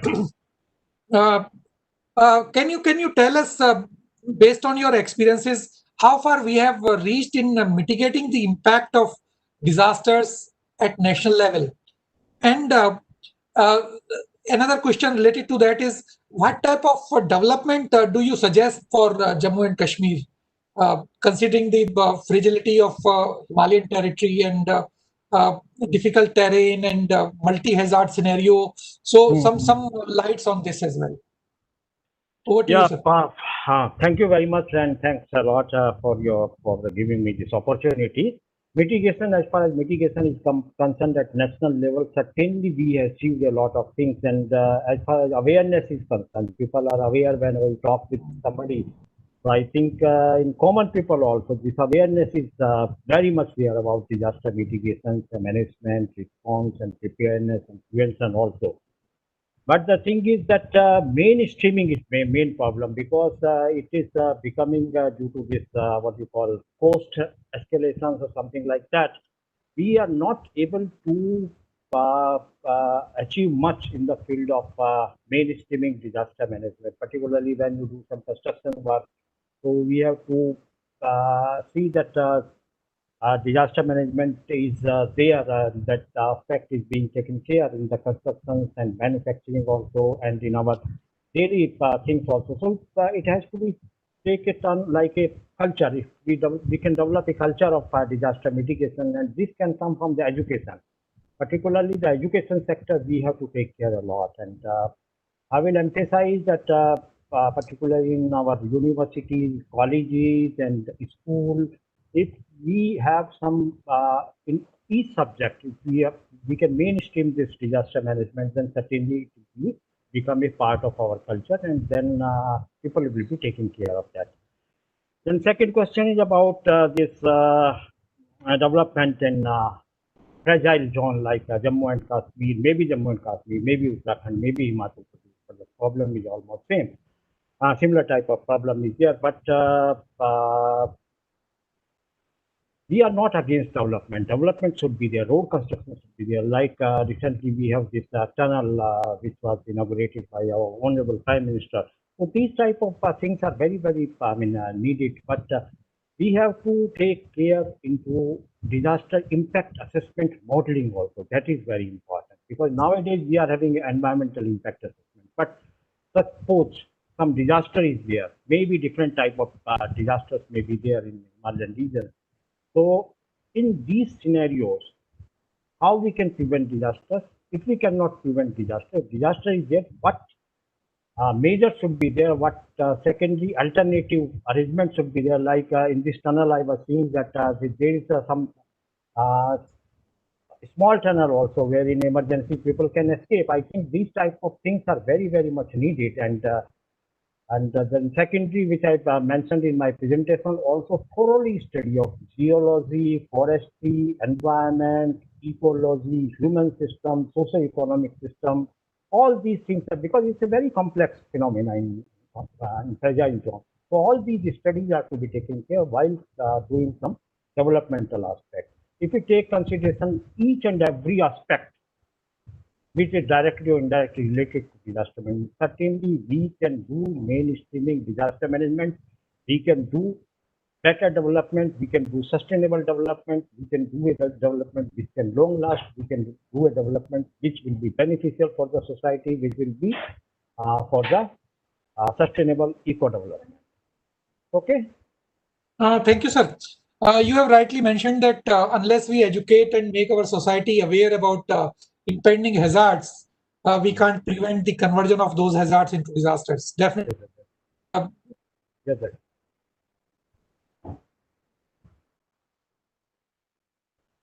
To accept you part of NIDM family, and you will always be like that.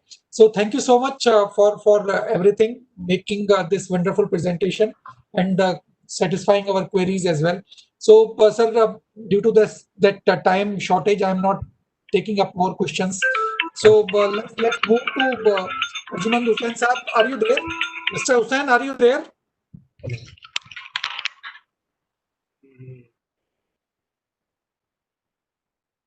I think Arjuman Hussain is not there. So let's go to Irfan Saab. Irfan Saab from Department Amir Saab, sorry, I'm here.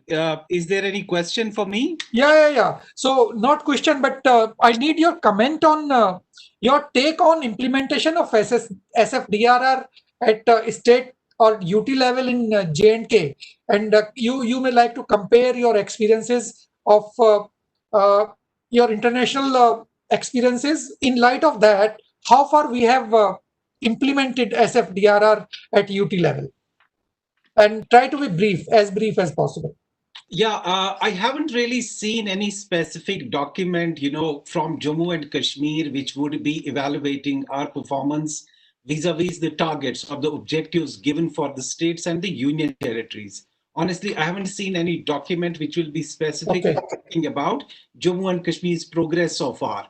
But without reference to any formal document, I can say that we have made, as I said in my presentation, significant process, whether it's at the strategic level, whether it's at the institutional level, whether it's at the community level, but still a lot needs to be done. I would highly recommend a systematic evaluation vis-a-vis the objectives and the targets stipulated under the Sendai framework, and see where do we stand in Jammu and Kashmir on that.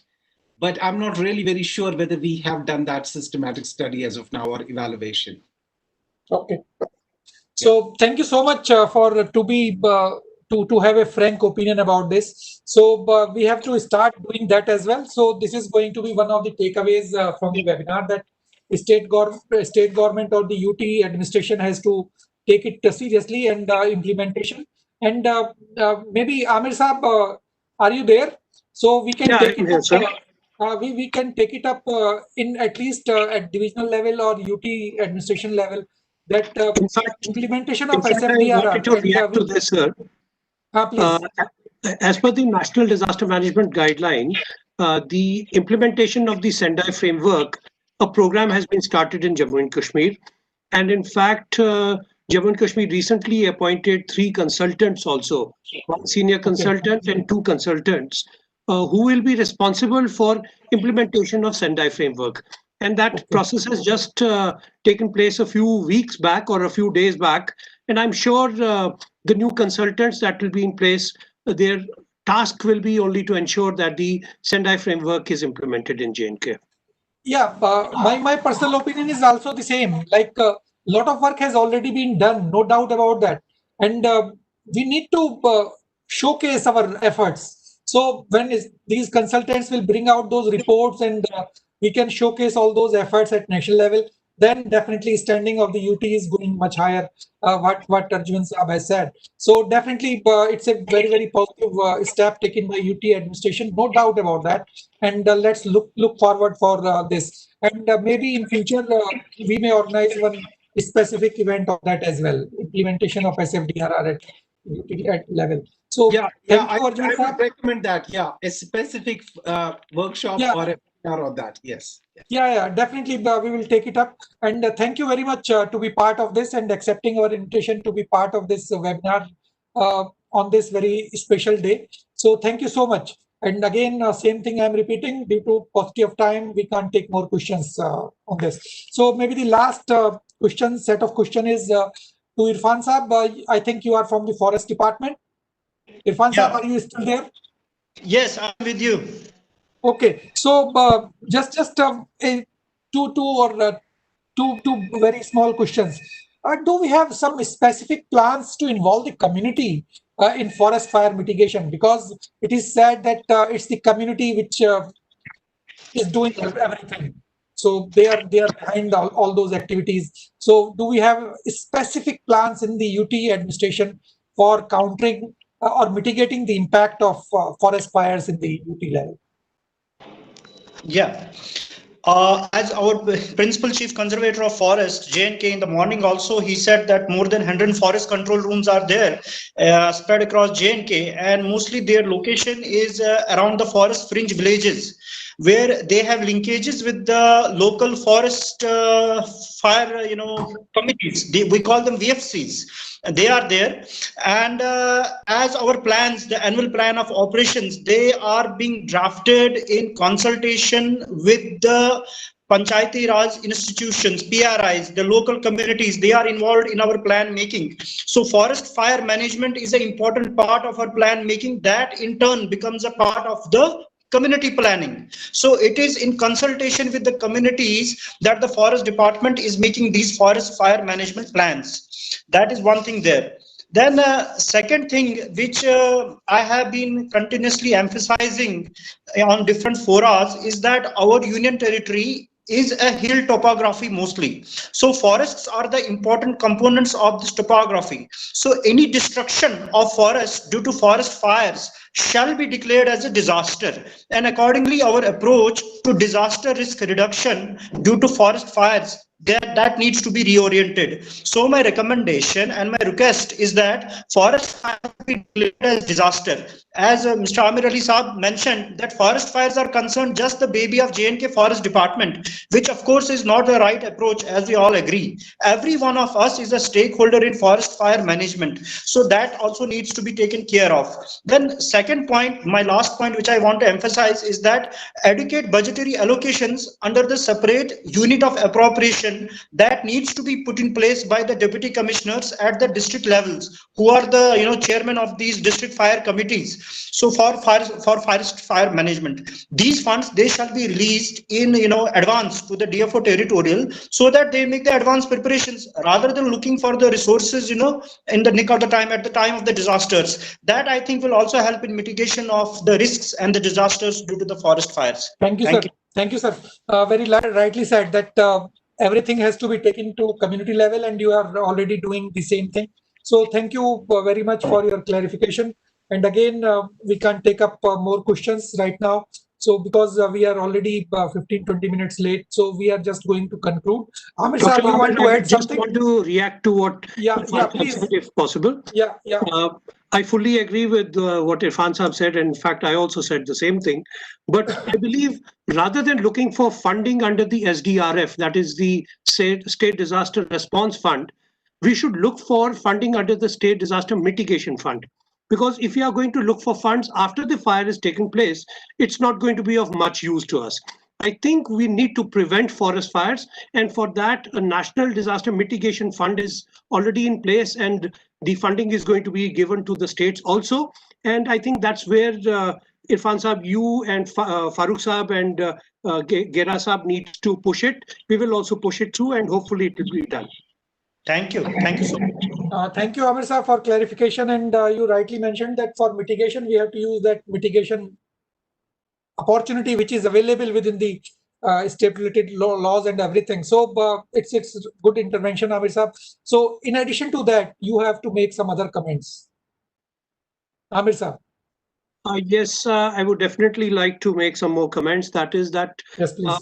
I think this is a wonderful webinar that we had today, in which we definitely brought on the forest department as part of the disaster management setup. We were talking about disasters, and we were talking about forest fires, and we were not talking about forest fires as a different entity. We were treating it, like Irfan Saab said, as a part of the disaster management plan. And that is how it is supposed to be. We are really grateful that Divisional Commissioner attends these webinars in person, and whatever we say, he does take a note of it, and he does mention it at the right forum. So I think holding of such webinars is very, very important. even right now I can see the divisional commissioner is listening to our comments. These are very, very important. And he being the head of the Divisional Disaster Management Authority and a member of the State Executive Committee at the time when the discussions are held, he's an invitee of the State Executive Committee. It's very important that this voice is taken to the right forum. I think we were able to justify holding the webinar and discussed about most of the issues. My concern more is about the decision support system which Mr. Pushpender Johri talked about. And I hope that it comes through very fast, because the study, the morphology study or the hazard study that they have done may take a year or two, but the disaster is not going to wait. And we need to have some piecemeal solutions immediately so that we can start implementing them rather than wait for 2 years till the studies are over and then start implementing them. Thank you. So I'm not allowing Johri Saab to react. We will have maybe a separate webinar to discuss about DSS and its related issues and its implementation mechanism, so that every one of us can feel that we are going to have a very, very good technology based decision support system. And because I have seen not only at national level but internationally that how decision support systems are facilitating disaster management. So the first one which we built in Maharashtra, we need to explore all those possibilities and involve Maharashtra and Gujarat as well in looking for that how they are performing after 20 years in maintaining their decision support system. So we are not following those footsteps of Maharashtra, a one-time investment, one-time activity. So we have to discuss about that aspect as well. But definitely we are running out of short of this time. So we are just going to close. And from my side, I would like to thank Amir Saab for taking personal pains for organizing this webinar as well. So Amir Saab, thank you so much, and your team as well, IEA team and other official team as well. So thank you, Pole sir. For as always, you are kind enough to provide all assistance. So thank you so much. Thank you, Gira Saab, for wonderful interventions and everything. So your institute is your department also one of the co-organizers of this program. So thank you to them as well. Secretary J&K Red Cross Society. Thank you so much for being a partner organization in that. So Amir Saab Institution of Engineers is definitely bringing a lot of laurels at the national level. So thank you so much for organizing this event in our collaboration and jointly organize this event. So thank you to all the speakers, especially Mohit Gera Saab, Narendra Singh ji. It would not have been complete event without your intervention and your guidance and your wise words which you had given us in the morning. So we'll definitely take all those words forward and start to build up upon all those things. Hussain Saab, Arjman Hussain Saab, nice presentation, and thank you for everything, your intervention and everything. Dr. Satyendra, sir, you are always kind enough to be part of various activities and guiding us at NIDM level. So thank you so much for sparing your time. I know you are keeping so busy. You have some international assignments with you. So thank you so much for sparing that much of time and making your intervention as well. Pushpendra Johri Saab, you are definitely doing a good job, no doubt about that. And we are keenly looking forward for the output, your DSS, and when we are looking for that opportunity when we can work on DSS for Jammu and Kashmir. Pole sir, always it's nice to have you on the webinars. With these kind words, I take this opportunity to thank my executive director sir as well. Without his support, we could not have completed this webinar, especially on that International Day for Disaster Risk Reduction. Though he could not join today, but when I met in the morning, he communicated his best wishes for the webinar. Today being this International Day, a series of webinars are being organized at national level. So he was slated for another webinar and in the afternoon as well. And then entire office is working and he is busy in those official businesses as well. But he communicated his best wishes to all of us. And thank you, ED sir, for guiding us and taking us all these initiatives. And no program is complete without thanking Yogita, who is helping us in a big way from off screen, not behind the curtain, but off screen definitely. So thank you, Yogita, for taking all these pains and facilitating everything so nicely. So thank you. So with this, I just conclude from my side. If Amir Saab is having some words to say, and before we conclude, Irfan Saab, sorry I could not include you with Gira Saab. Thank you so much for making nice interventions, and all the participants. It's wonderful to be with you, and thank you, and looking forward once again some other time, maybe very soon. Let's hope for fingers crossed. Dr. Amir, I need to thank you, number one, for being the person behind, the strong person behind all these webinars and ensuring that all the resource persons are managed. I need to thank Yogita. I need to thank Ishfaq from the Institution of Engineers. I need to thank the Honorary Secretary of the Institution of Engineers, and in fact all the executive committee members of the Institution of Engineers. For your information, the AMI examination is going on right now, and the center is at our office right now at the J&K State Center. Despite that, we were able to manage this webinar in addition to the examination. Plus, I need to thank all the media that has supported us, particularly Big 92.7 FM, who were our radio partners for this show today, and particularly Greater Kashmir and Rising Kashmir, because they are always forthcoming in supporting us in these events, plus Doordarshan Kendra and Radio Kashmir Srinagar, and rest of the media fraternity, without whom whatever we would do would only remain in the confines of this room, but they take it out and let the world know what we are doing. And thank you to NIDM for supporting us. Thank you to all the organizers. You already thanked them. But in the Forest Department, apart from Gira Saab, I would like to thank the Chief Conservator Forest, Mr. Farooq Gilani, IFS, and my friend, Mr. Irfan Ali, who is also Conservator of Forest and IFS, a very young officer and a bright officer. He's always forthcoming whenever we have any issues related to the Forest Department. I'm really grateful to all the DFOs and the officers from the Forest Department and additional Deputy Commissioners who have participated in this event. So thank you, Amir Saab, once again. And Yogita, you may now call it off. So thank you once again to everyone. Thank you. Thank you so much. Thank you.